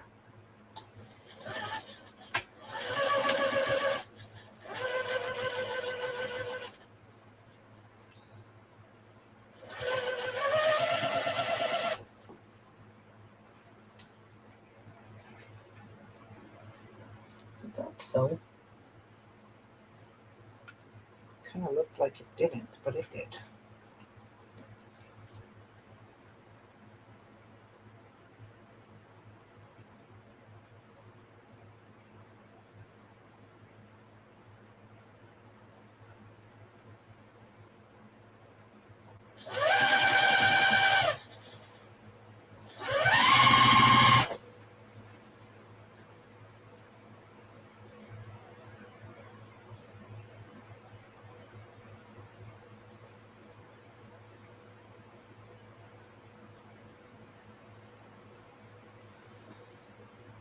Yeah, every day. Last year I was making hot chocolate packs.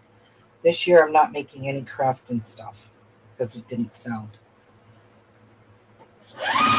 Oh, and the dishcloths I made, lots of those. Those did sell. The dishcloths, the stitch markers, all my chocolate cups that I made that were loaded with chocolate, hot chocolate, marshmallows, all of that kind of stuff all sold.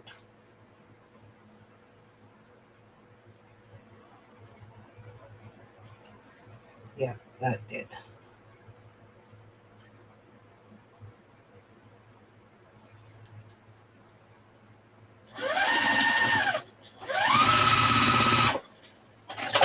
All right, we've got our 4 patches done. I've got to give these a little pressy. Okay, where's my little pressy thing?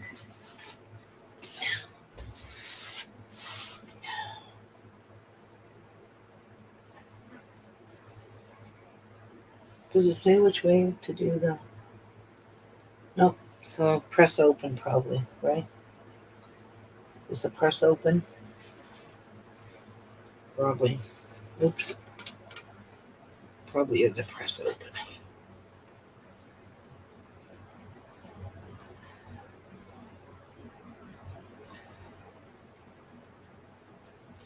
Look at that. Perfect, perfect, perfect, perfect. Perfectly matched. But these do need to get pressed open. Because they are. And then I gotta make flying geese. Okay, yeah, I see.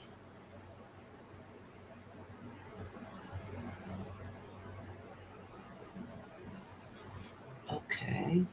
F. Okay. All right. Just wasn't sure.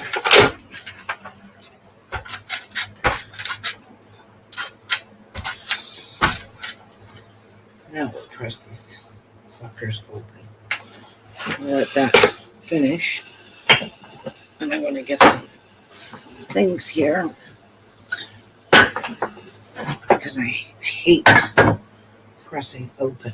But it is what it is. Everything's press open because there's so many tiny seams.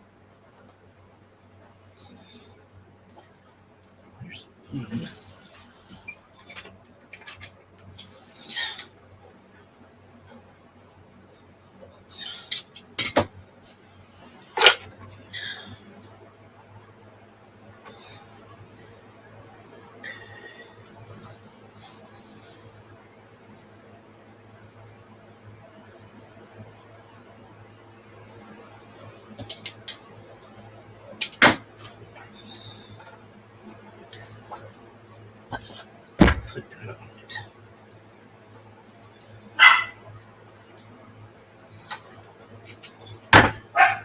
Put that underneath. Let you heat back up a little bit.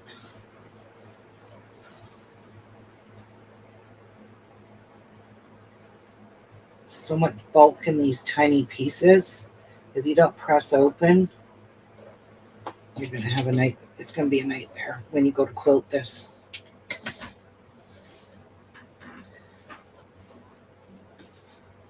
So I'm gonna press them open because I am the one that has to quilt this. And I'll just be busting needles or breaking thread, and then I'll be frustrated. Yeah, you know, spiel.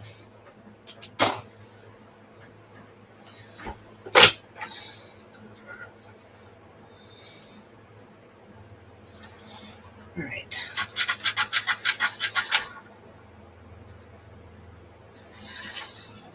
I'm gonna let those sit under that while I sew the next pieces. So the next pieces are A and G. A and G. These, I'm just making flying geese units. Alrighty.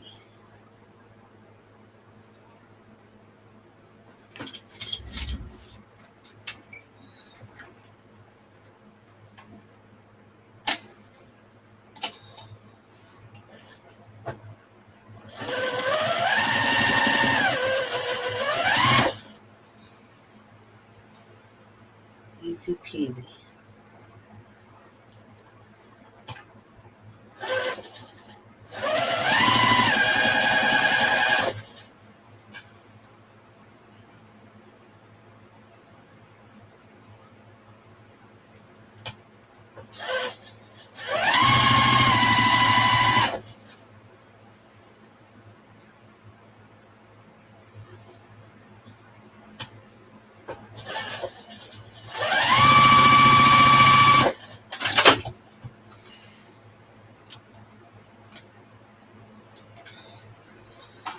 Okay.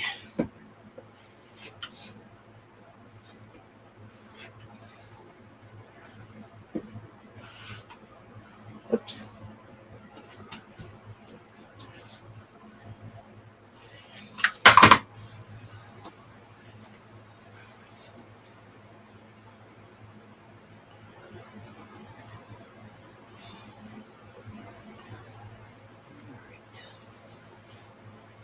Whoops. How do you do this?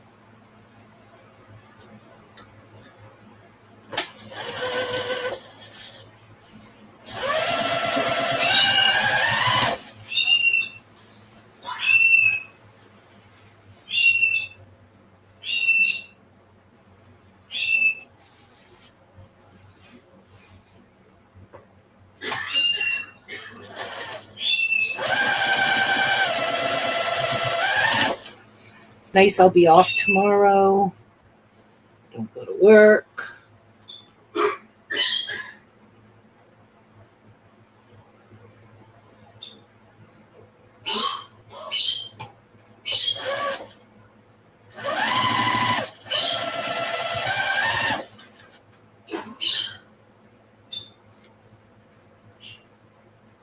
Are you okay, Jeff?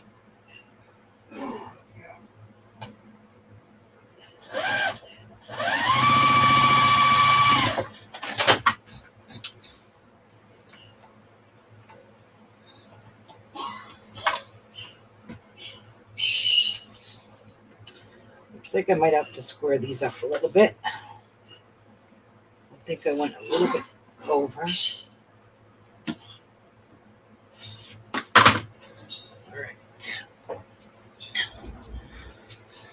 Okay, so these are done. One's going to go there. One's going to go there. Throw those away. I don't need them. There. One there. And one like that. That's where those are going.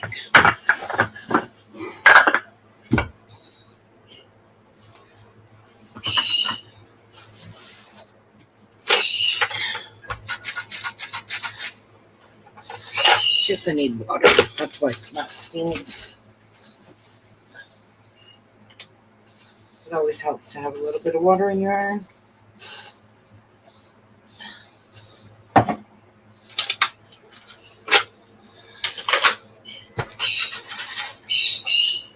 There we go.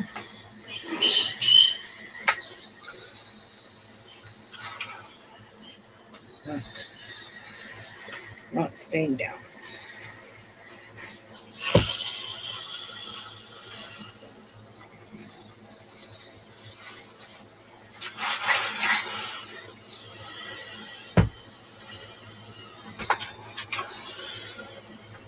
Get them all ironed.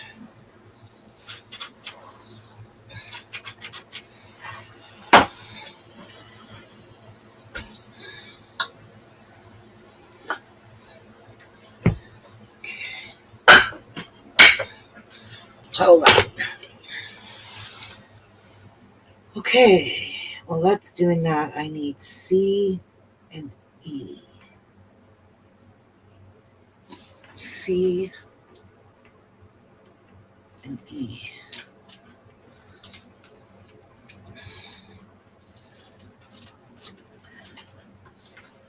Okay. This is a very busy one. So this one, they want you to sew there to there. Okay.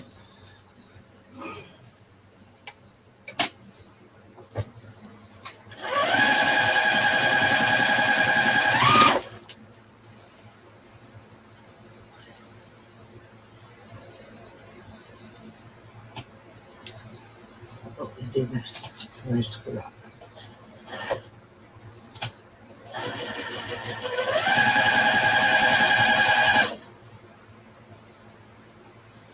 Make these ones, and then I'll square both up, and then I'll make the squares.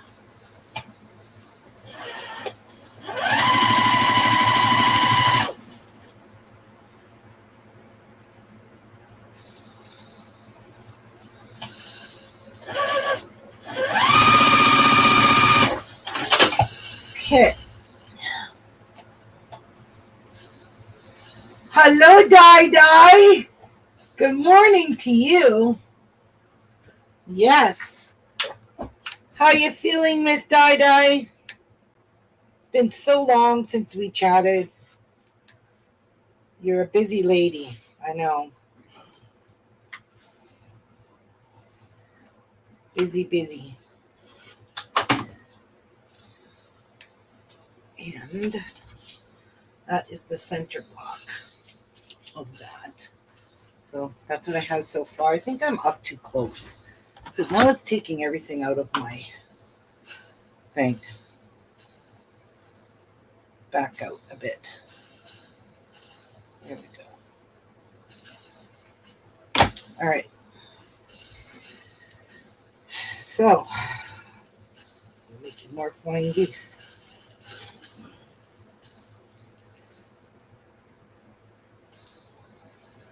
I'm being lazy about learning this. Yes, I am.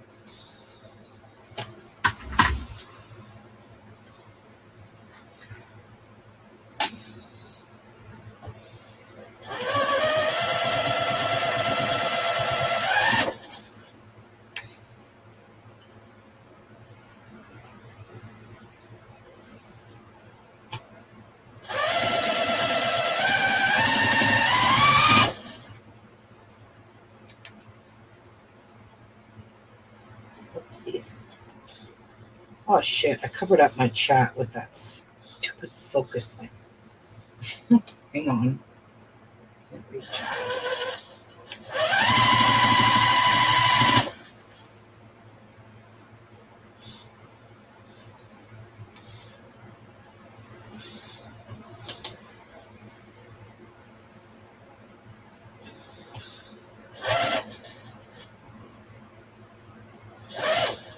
Why are you not?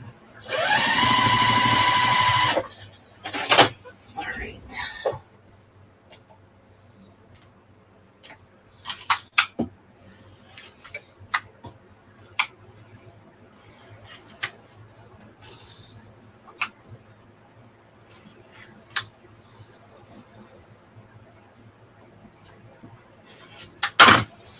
Okay.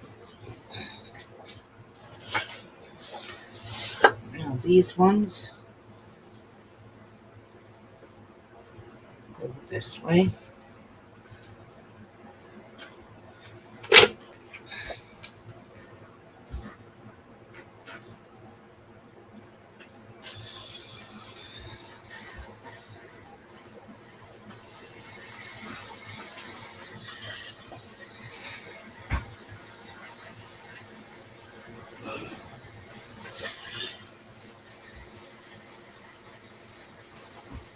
All right. Let me get rid of that. Whoops. Now we can see chat. Okay. Whew, they're hot.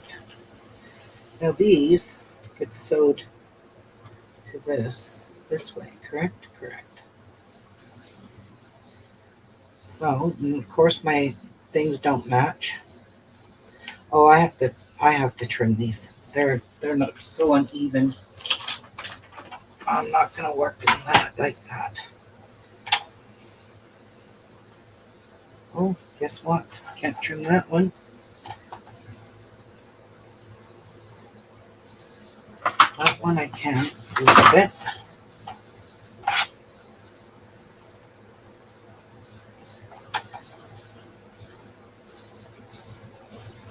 That one's okay. This one is not. That one's okay. That one is really crooked.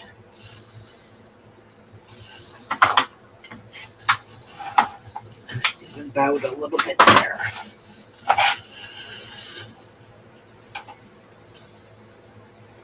So now I gotta go and find a way to change the pressing.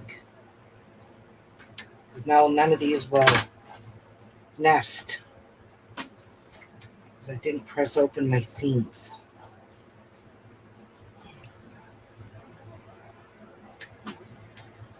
Damn it. So let's go change this to go towards the white. So all of these have to be switched.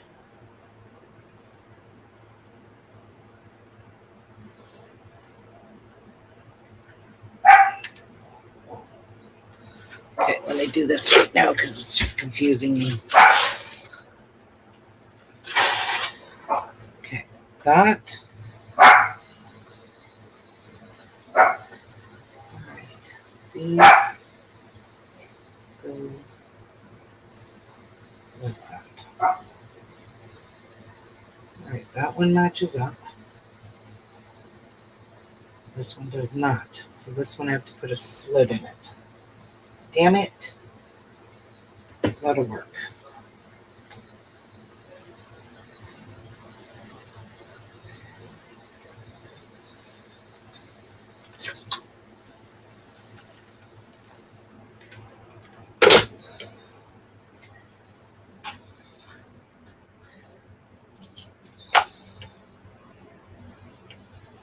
That to go that way.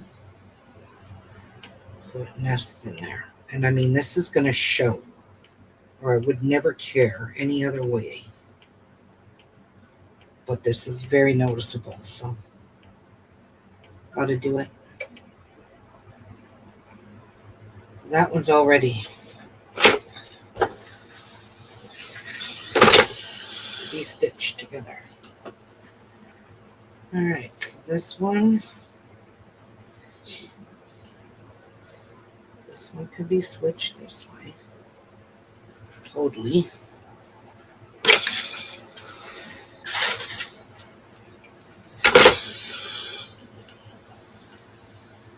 That's good.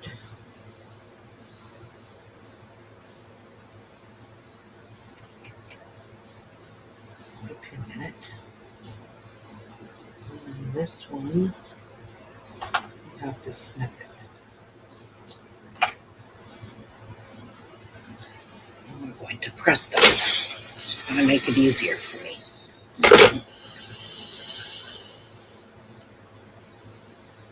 I really hate it when my seams don't nest.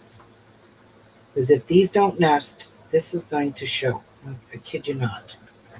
That one's ready.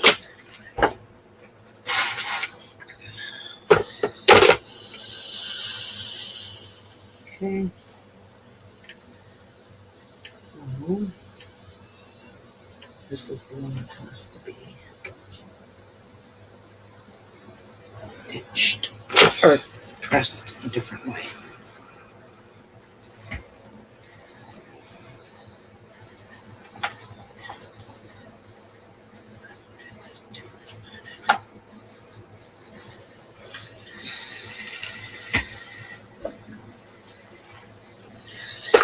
All right. So how we do with this? Move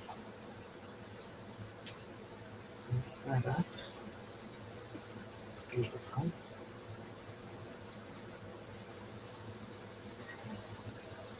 And okay. Come on, stay down. Mess that up.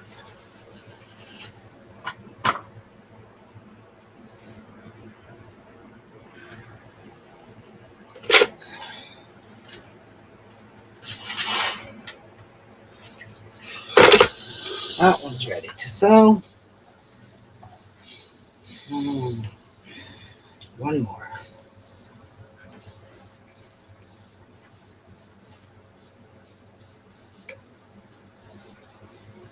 Okay.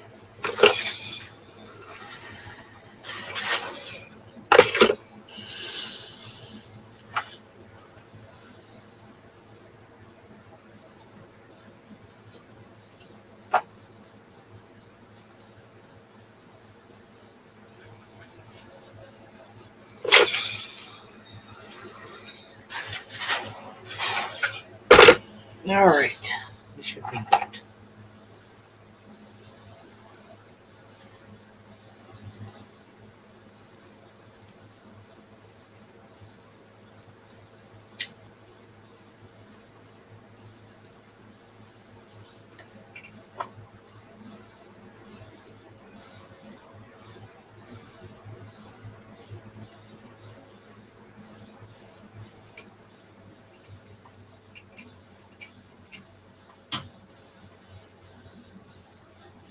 Okay, let's see how good the job I did.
Okay.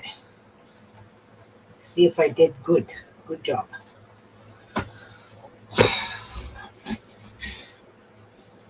Ha! I threw a whole bunch of stuff over there. What a dipshit. Messy girl.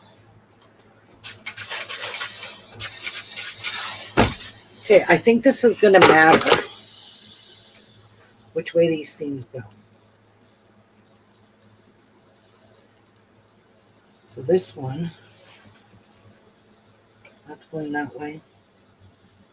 That's going that way. That way. And that way. So this seam needs to go up. Okay.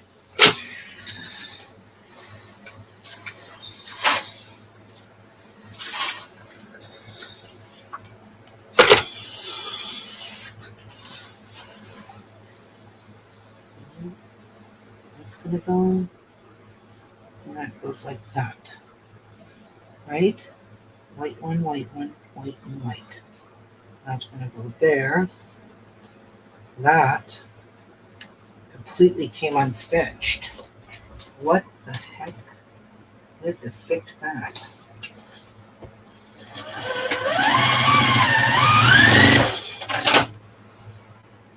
All right. That's what happens when you press open seams. They wreck your stitching. Okay, that goes there and that goes there. So this one, that one's going that way. That's a pressed open seam. That's a pressed open seam, just doesn't matter. So that one's going that way. We want it to go that way.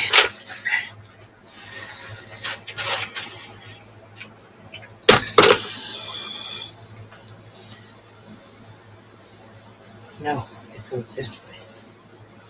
Let's switch you around.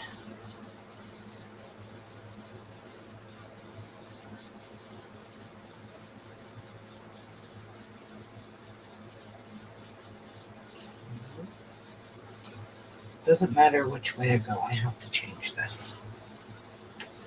And get it to go this way.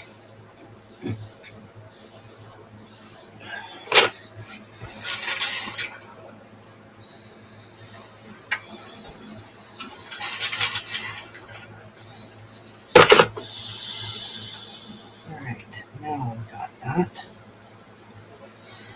And those are going that way, that's going that way.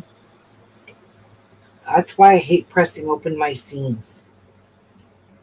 They open up.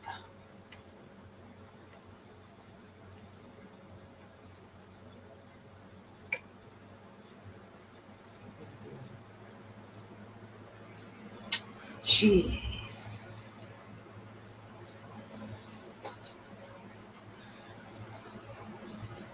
Why is that all coming undone?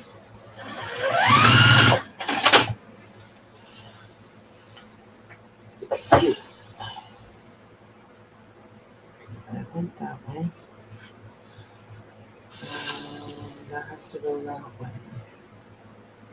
I need the white to be going a different way.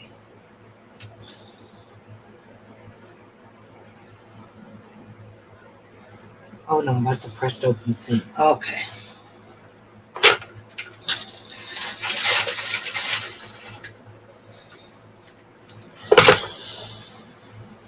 There. What a difficult block. Hi, Lin Young. That's pressed open. That's to that side. So we'll just press it to this side.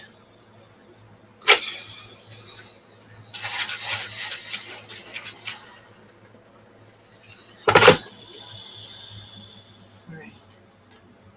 I think we've got her. That's a pretty block. But it's annoying.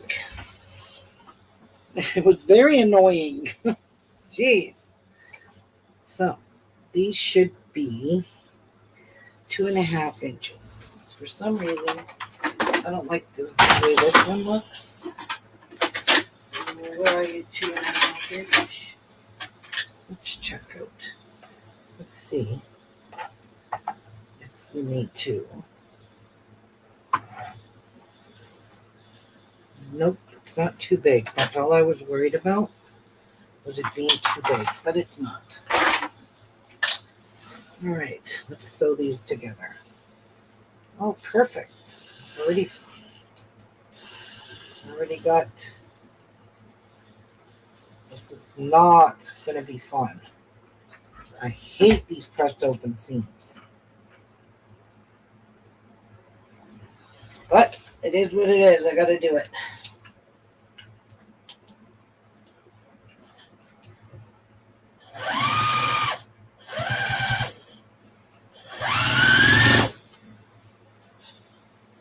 That one I don't have to worry about anything.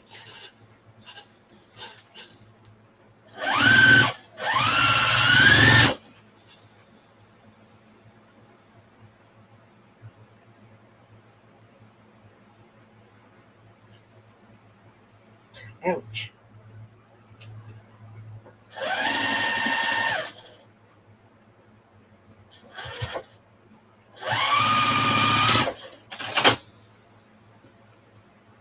Okay.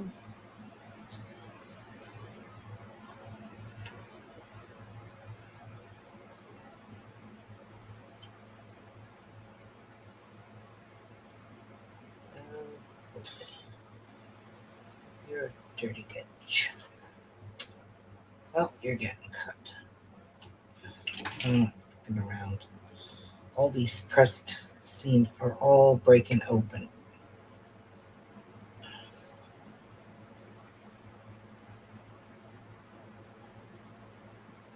That right? Yep.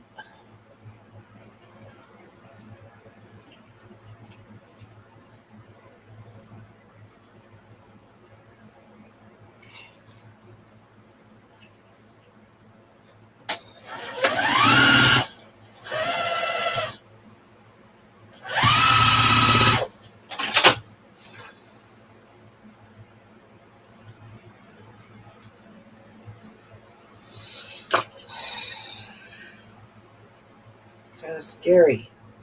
This was the hardest block to make.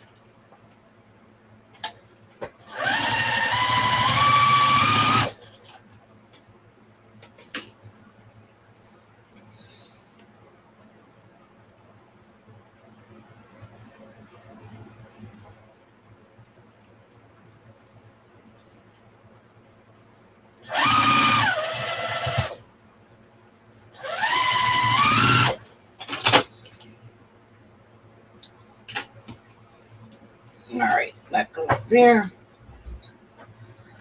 That goes there. So we will do those, and these will go out. Now they will nest. And I really don't care about these. I just don't. As long as they line up nicely, that's all I care about.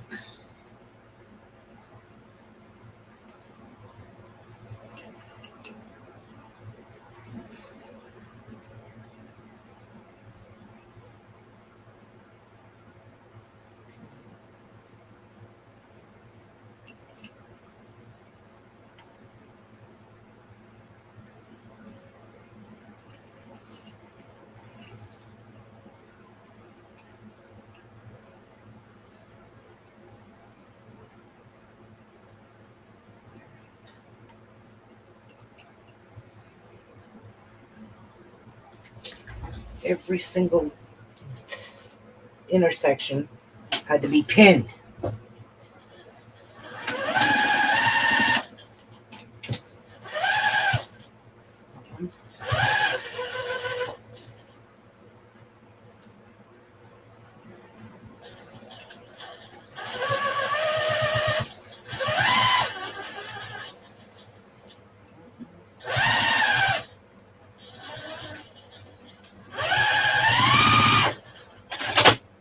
Okay.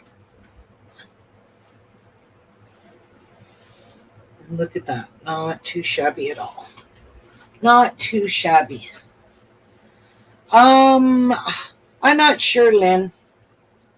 I'm not sure. Okay.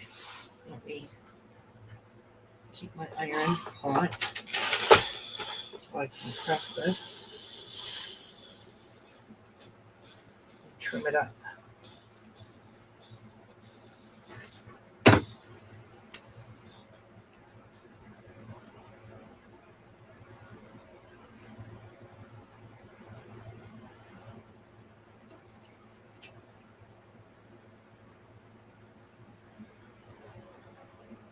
This one had a lot of parts, that's for sure.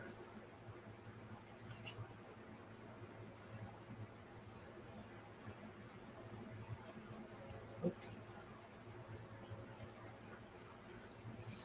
It's messed it up beautifully.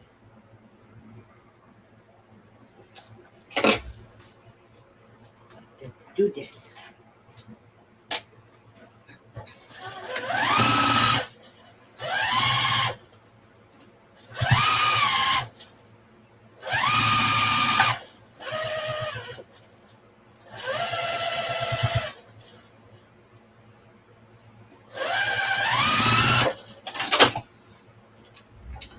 All right.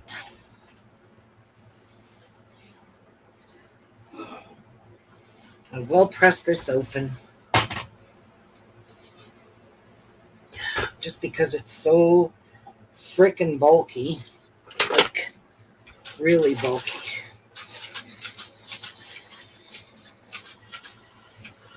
But do I care about that? Because it doesn't look too bad now. Nope. It's perfect. And I'm not pressing it open. Praise the Lord. All right, let's square it up. Make sure it's nice and 6.5. Put it on my board. Get my 6.5-inch ruler. Line it all up. Line up all the lines. That. Put that down a bit. That looks pretty good. It's got a little bit of trimming. Whoa, that moved. I saw you move, bitch. I saw you. Put that back. Put you back.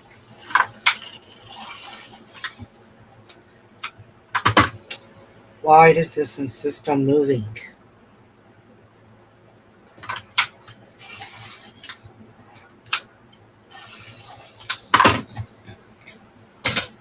All right.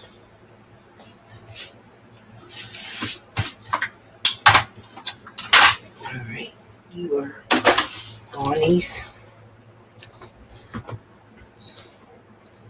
So there's the square. What do you guys think? Isn't that pretty? Crystal Castle!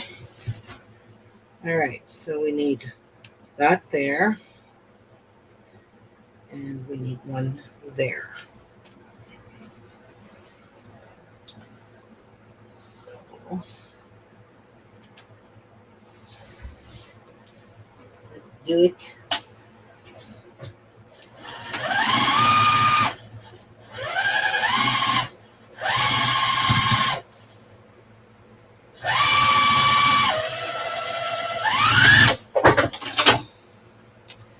Got that one. And now we need to do this one, which was cockeyed. I remember this piece. Well, he's just getting sewn in first. We've got to make sure it stays straight though.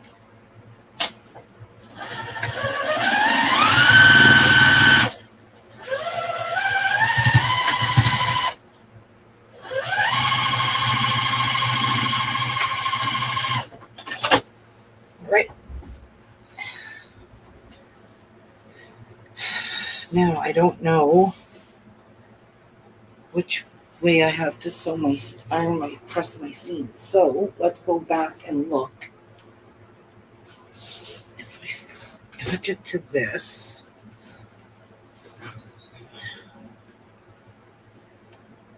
they're all going that way. So they're going that way. These need to go this way. Right.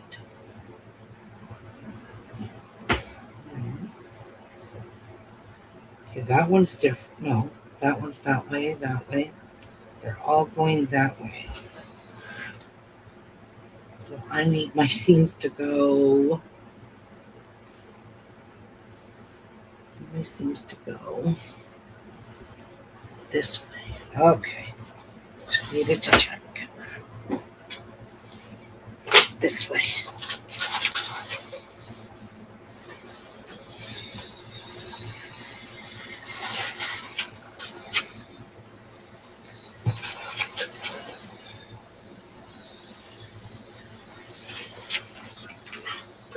Okay, that was a bit of a block to do, but it sure is pretty.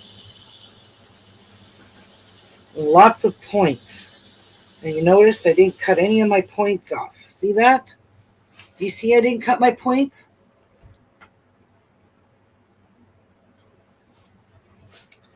All right. On to the next block, but I'm taking a little break.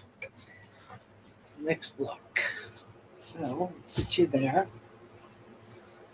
Just sit that up there like that. So the next block is block 28.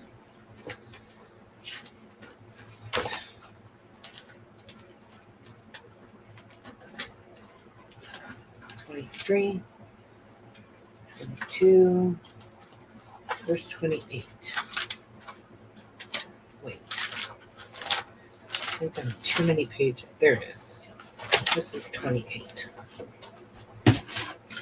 I got to remember what I did. Because I know I changed the color in here. Because if you notice, it gives you only one print, so you're making it all white, all blue. Well, I didn't want it to be one color. So I need to remember what I did here to get this color. Because that's how I did this block. All of this was supposed to be all the green color. But I wanted color in the block, so I changed it. So A and D are getting made into, oh my God, really? Make 4? Okay, if you cut them in half. A and D are getting into little triangles. So I've got to draw. I got to draw on here. Because I have to sew on both sides.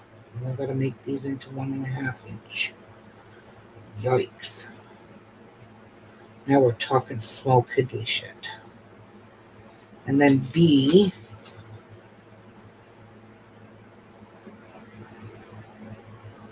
Okay, I see. So 1. Oh, right, that's what I did. So 1 is going to be this color, 1's going to be this color. I see what I did. Okay. Good. Now I remember. So that's going to go there. Then this goes here.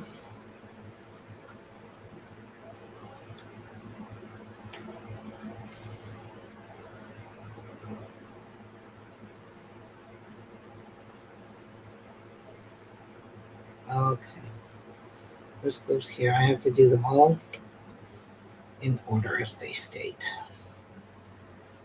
Okay, and then these are going to get the 1.5 inch on them.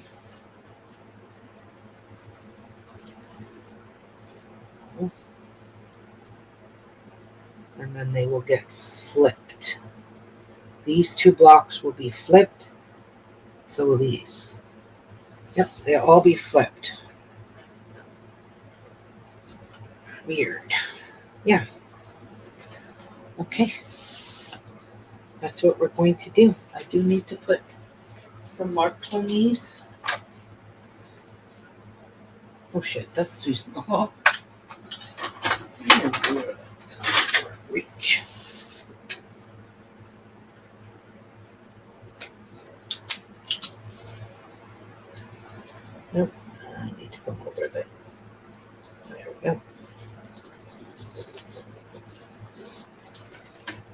one. I need to be absolutely precise because this doesn't look like I have a lot of wiggle room in here.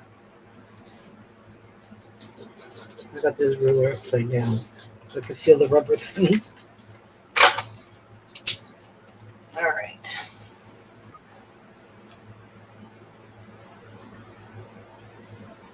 That and that. So I'm going to go take a little break. I'll be right back. I need a much needed potty break. That's for sure. All right. I'll be right back, guys, okay?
Okay.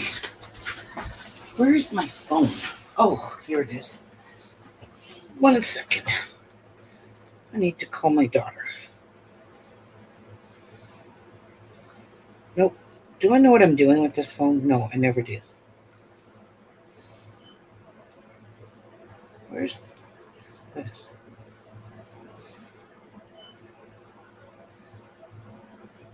Wow. Where's her number? That's how often I talk to her?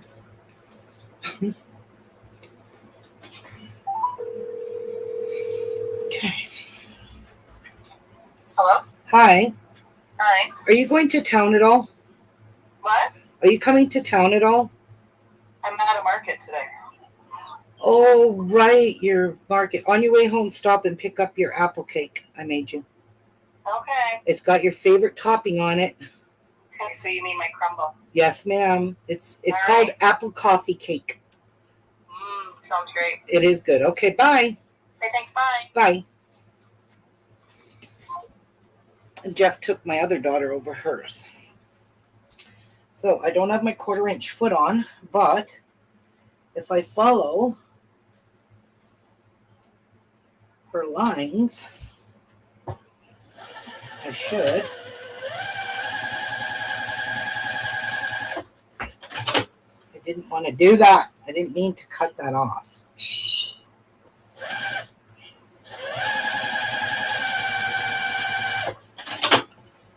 There's one.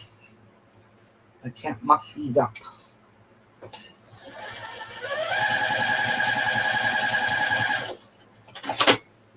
I'm going to cut it off again.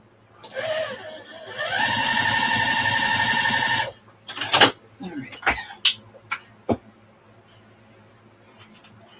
Need 4 of these. Okay.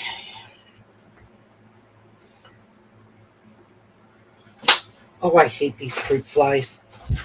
Fucking bastards. Let's see if my ruler does 1.5. Oh, it does. Look at this. The perfect triangle. Perfect 1.5. Isn't that nice? They should be 1.5, right? Because these are 1.5, so they have to be 1.5. So cut the doggy ears off. My God, are those tiny? I hate working with these tiny pieces, but it is what it is.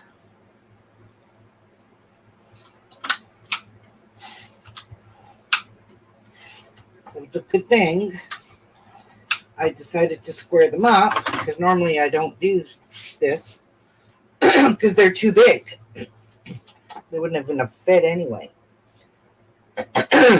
So you line this up with the point up there and on your seam. That's how you get a perfect one. Perfect.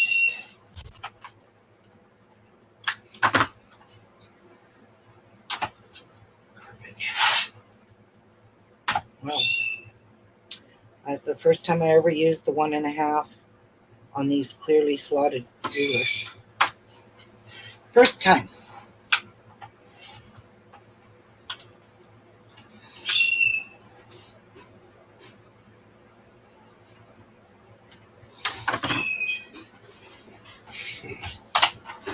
Nice. Okay. So I don't think it really matters which direction I sew these in or iron these in. I don't think it really matters at all. So let's get that there. So let's iron to the dark side. Jeff, that laundry soap is not mine. Because I never ordered laundry soap.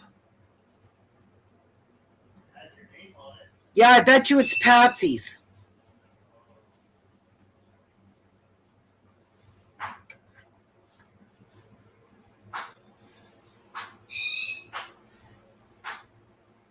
Yeah, why did it come to me? It even says Patsy. View order. Let me view order.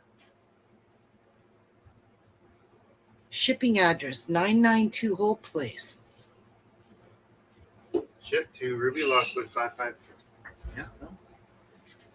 Wow, how did they do that when Patsy's address is right on here? It says Trisha Sikorsky. She paid it in her card. Her name is on it. Well, we all know that Amazon is perfect and telecom never. It says delivered today. Okay, there's one way to check. Because I never ordered any soap. I have too much laundry soap already.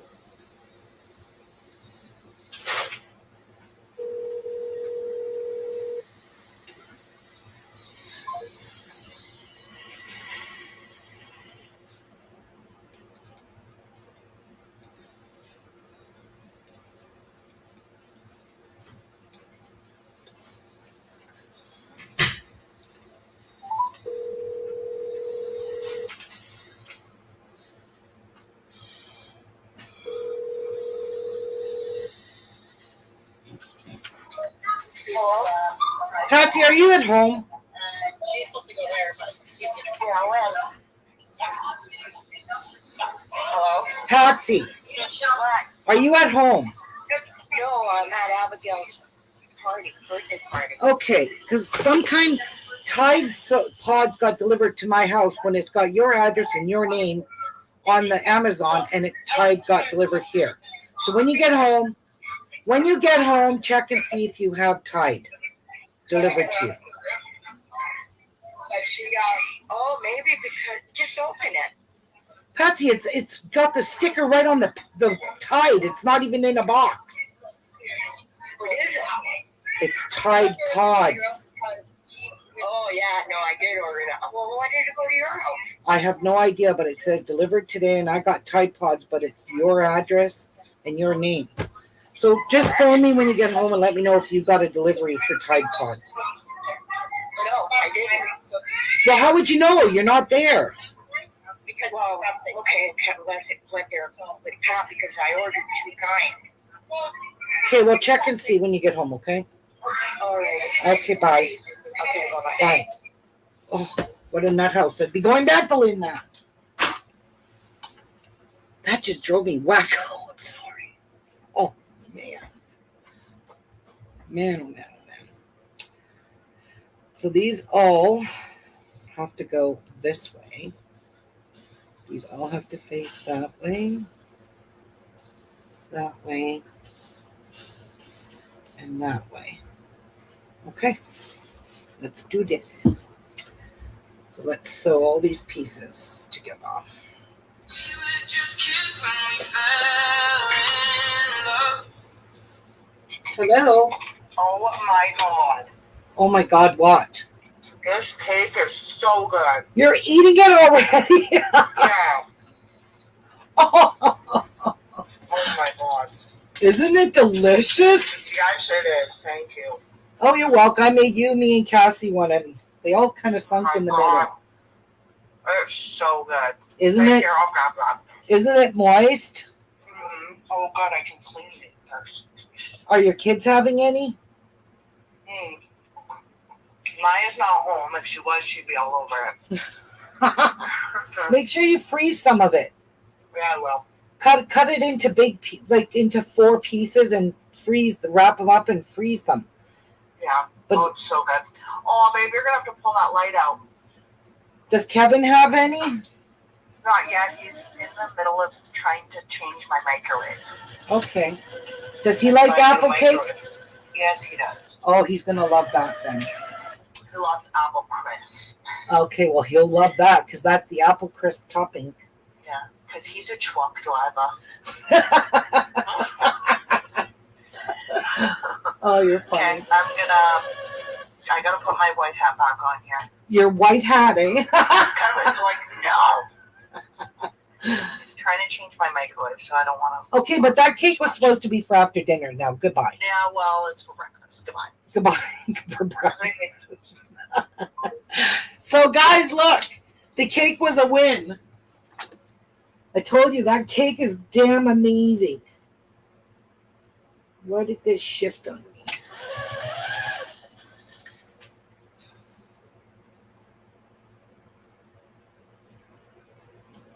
Well, you know, because it can.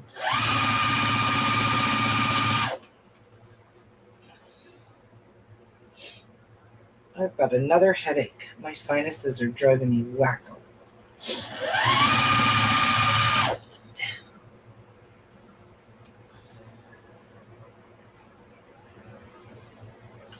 I think this is going to be a pretty block. Imagine. Oops, I went and cut that by accident. It was an accident, guys.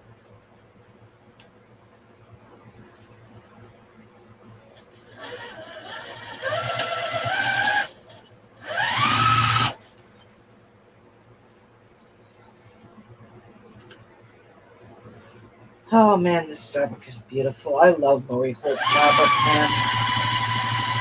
It's just so cheery and bright colors. It's just beautiful colors. And the print is nice and small. Like it's not humongous print. Okay, so that is one block. That is one block section, and that's one section.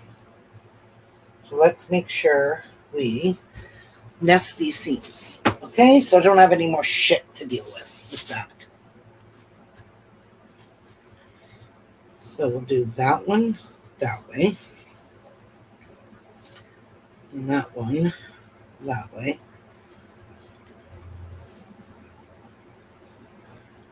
That's how we're gonna do it. Actually, no. Let's do it this way, because this... Okay, let's do this one this way. And this one this way. That way there's no real bulk. There we go. Beautiful.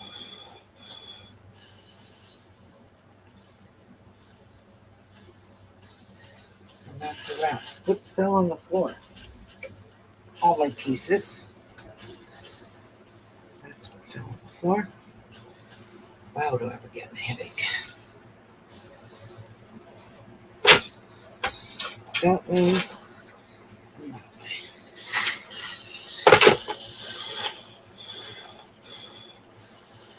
Oh, whoops. Yeah. What did I do here? What did I do? That way. That way. Okay, I see.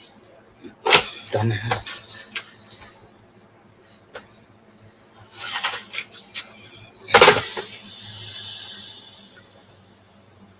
Yes, nicely.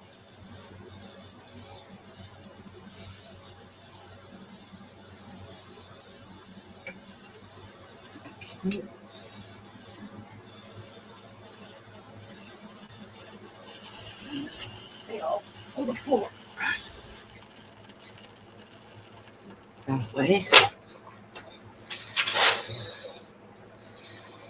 And that way.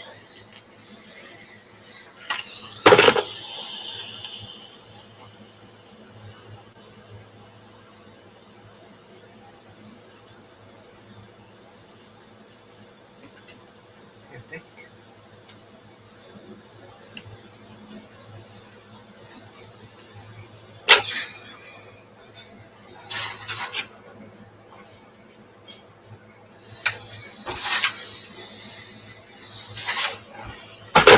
Perfect. Okay.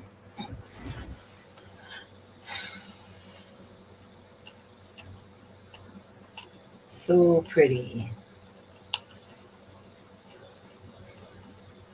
This is a pretty quilt. All right, so let's move all of these out of my way for a minute. Let's get sewing.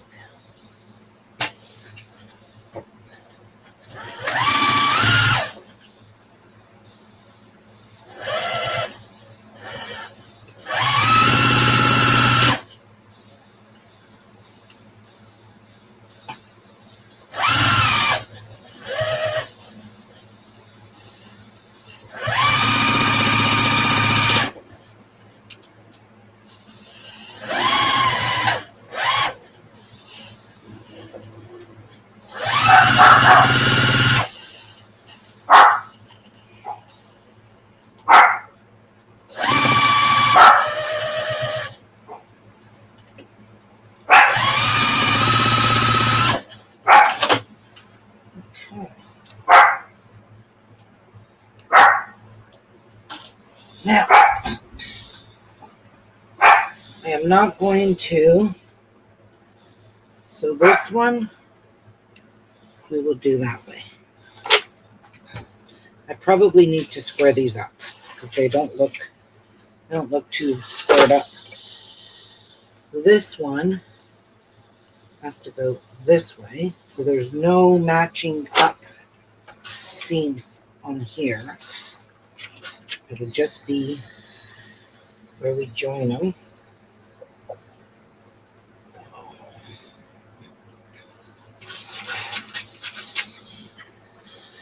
that one goes that way.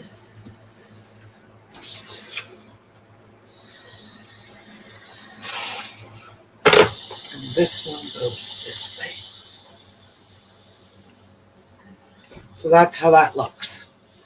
Different, or we could do it this way. The dark ones in the center, and the light ones, and the light ones that way. Which way do I like it better? Which way better, guys? Pink in the middle or pink on the out? Speak now or forever hold your peace. And these should be 3.5-inch blocks. So let me square these up. They don't feel like they're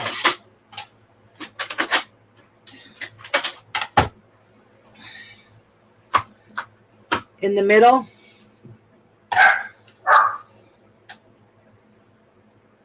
Okay.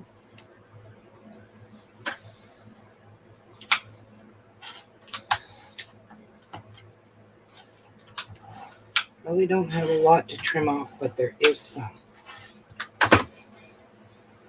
And I want them nice and square. Okay.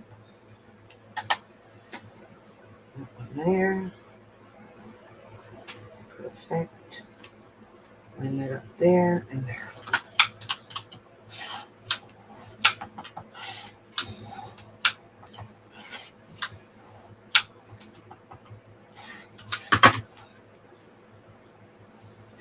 That one.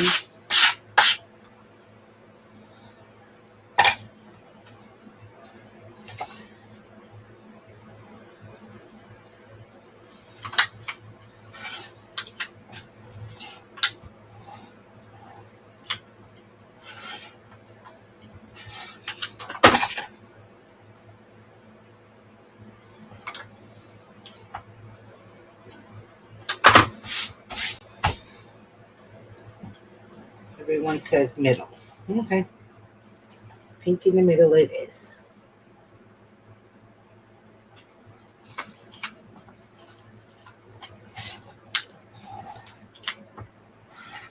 I realize I'm trimming off just a little wee bit, but that little wee bit is enough to throw your block off. I'm not kidding you. Doesn't seem like a lot, but it's enough to screw you up. Okay. So we're going to put the green on the outside and the pink in the middle. Like so. With my nice squared up blocks. Let's do this. Look at that. They all match up.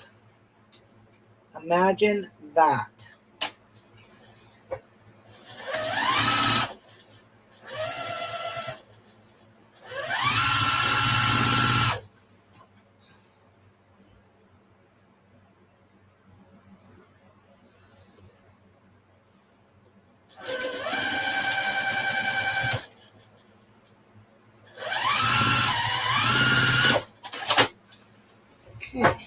So all that's left to do is press that way, press that one that way, and nest it. Beautiful. It's the only nesting, the only intersection is this.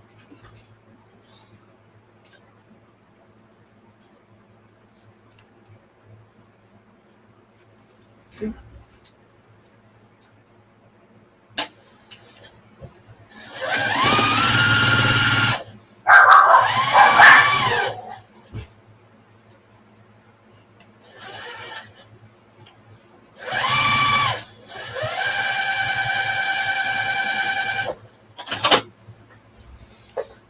Okie doke. Let's give it a press.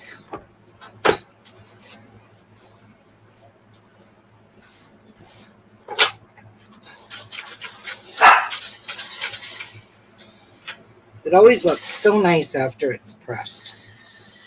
Always. That is a pretty block. Okay, so square this up. Make sure it's all 6.5 by 6.5.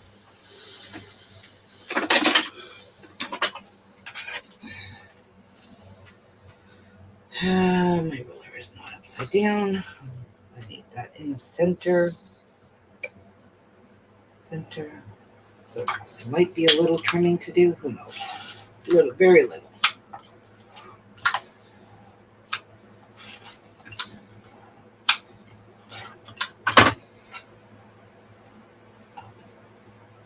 Very little.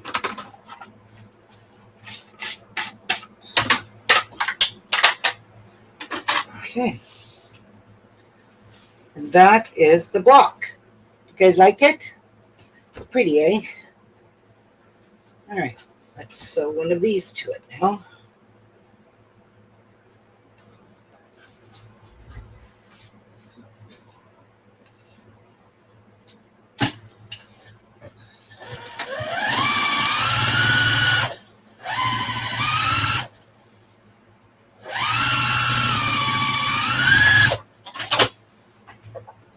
And let's get it stitched to this one.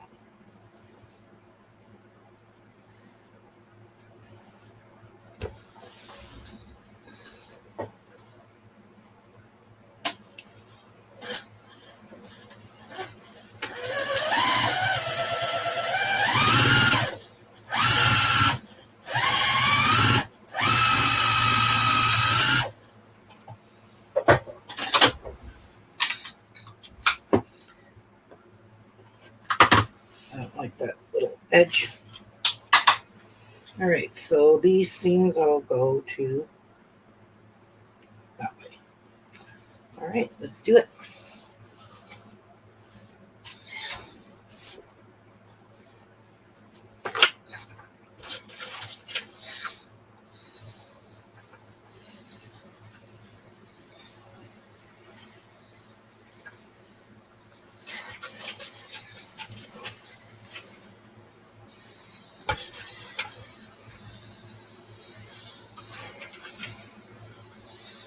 There's 2 blocks of our row done.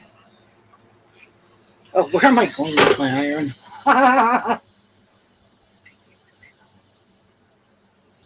Yeah. That is gorgeous. I have been live for 3 hours, so I'm going to get going because I only have 1 hour left on my live stream for until October 18th. I've used up all my 20 hours already. So look at that. That is so pretty, guys. I love this. So this is going on to that piece. Let's see how that's going to look with the other 2 rows. Oh, good. We got a mixture of color. Because there. Look at how cute.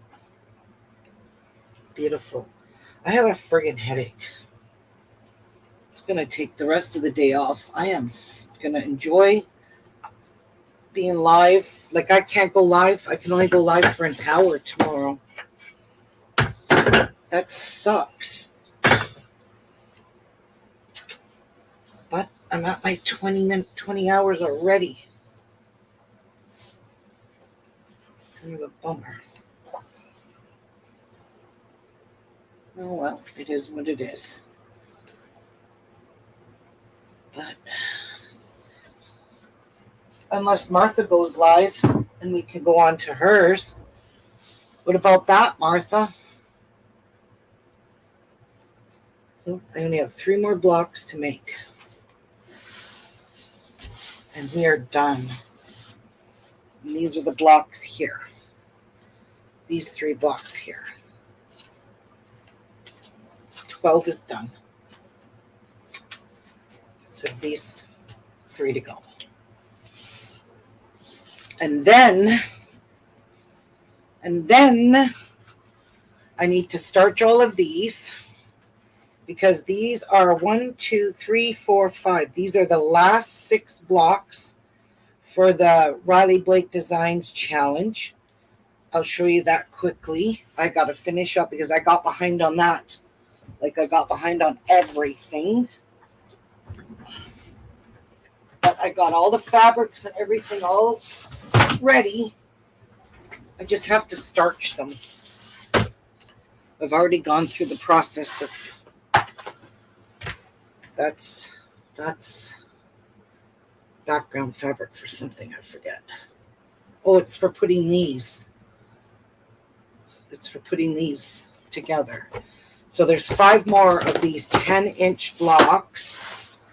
I got way behind on all my sew alongs. At least I got 10 done, right? So that's the first one. So this is the Riley Blake block challenge. So Cottage Garden was the first one. That is this one.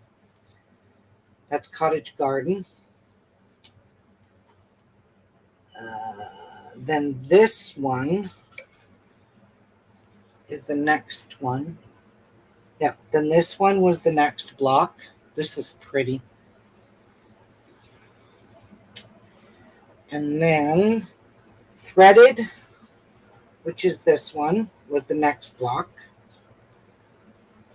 These are so pretty. I love this fabric too.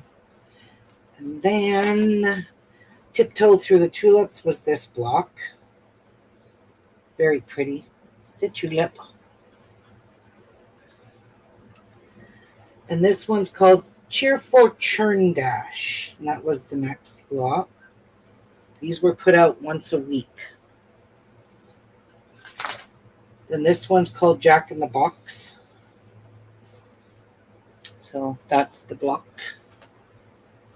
Then this one is called Honey Blossom. So that's that block. Isn't that pretty? And then there was this one called Splice. So pretty.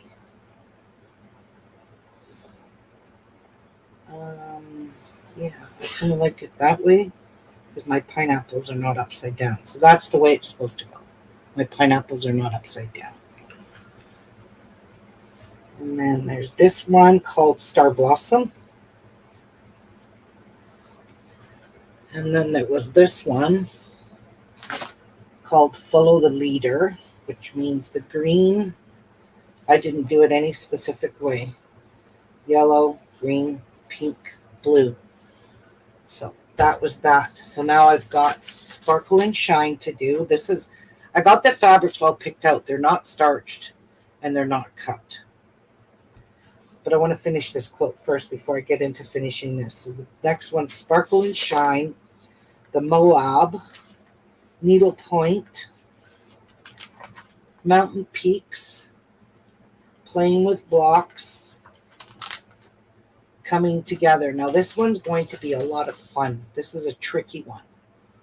Tricky. And then they give you the finishing. So that's how it's going to look when it's all finished. That's the quilt there. So I still got 5 blocks to make, 6 blocks to go before I can call this one done. And it's got a really pretty backing for this too. So, hey, why not? So yeah, this was the Riley Blake Designs Challenge. My Socialites Book Challenge. I don't remember which. Hang on, I can't reach. I'm so short-assed. All right. Oh, frick. Oopsies.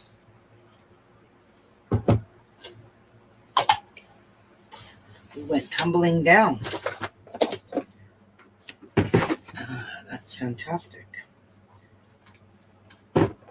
I don't know what happened, but my camera took a wipe out.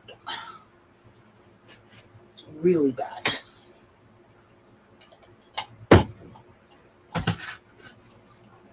Not sure. Can you guys even see? Wow, it fell onto this. All right. I will fix it. Okay. I knocked it off, I guess. I don't know. I know there was other ones in here. This is the Scrappy.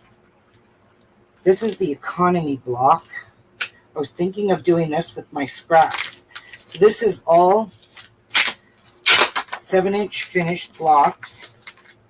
And this is the pattern you get to print out. And you just lay pieces of scrap on it. And you can make little ones. And you can make 7-inch ones. So I made this block with scraps just to see what it would look like. So I got lots of scraps, but I don't want to work on it yet because I made my Barn Stars quilt out of all my scraps. I already made my the So Happy spools. I've already done this one. I have completely finished that one, the top. Yeah, I've already finished this one. This one is all done. Perfectly done. It's got to be quilted. So that was a Lori Holt. This one I finished. The mosaic. That one turned out beautiful. The brick house. This is the one I made with my scraps. Took a whole bunch of scraps. That's just a wall hanging. I don't know if I like it. But this mosaic one is all done. So the next one out of scraps is called Star Streams. This is a scrap quilt too, made with all scraps, and it's all stars, made out of scrap fabrics. And then the Jolly Bar 4 quilt along.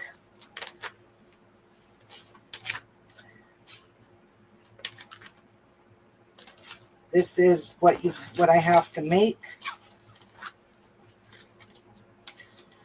And then Blockheads 5. I just haven't got these entered into the book yet. But this is Blockheads 5 that I'll be following along. I've got all the patterns printed. It's only into week 3. There's only 3 blocks out right now. Because you only get one a week. Every Wednesday, I think it is, a new block comes out. So I'm just using what I have in my stash. Or if I need something, I'll go to Fabricland because it's cheap. But yeah, and these are all my fabrics for the Jolly Bar 4. Oh, right here. So you need the Jolly Bar book. These are the fabrics. This is the backing. That's my binding. That's the back. This is the background. So I haven't even started. I'm not starting it till I finish these quilts I started. Because I'm not wasting. I've already got like 9 quilts finished. Probably 9. Where did I put this? And these are my leftovers. So this is my backing. This is the white stuff that's going to go hold this stuff together. And something here was my binding. There it is. This is my binding. I'm just using what I have. This is all fabrics that I just threw together. This is not the same white that's in the quilt. I don't care. It is what it is. I'm out of that white. So that's what I'm working on, girls, guys. And when I finish this quilt, when I finish that Royally Blake Designs, I am finishing this Christmas quilt. And that's all I have left to sew is all these big giant piles. Like, I mean, a lot. Look, how many pieces. I have lots to sew to finish this off. A lot.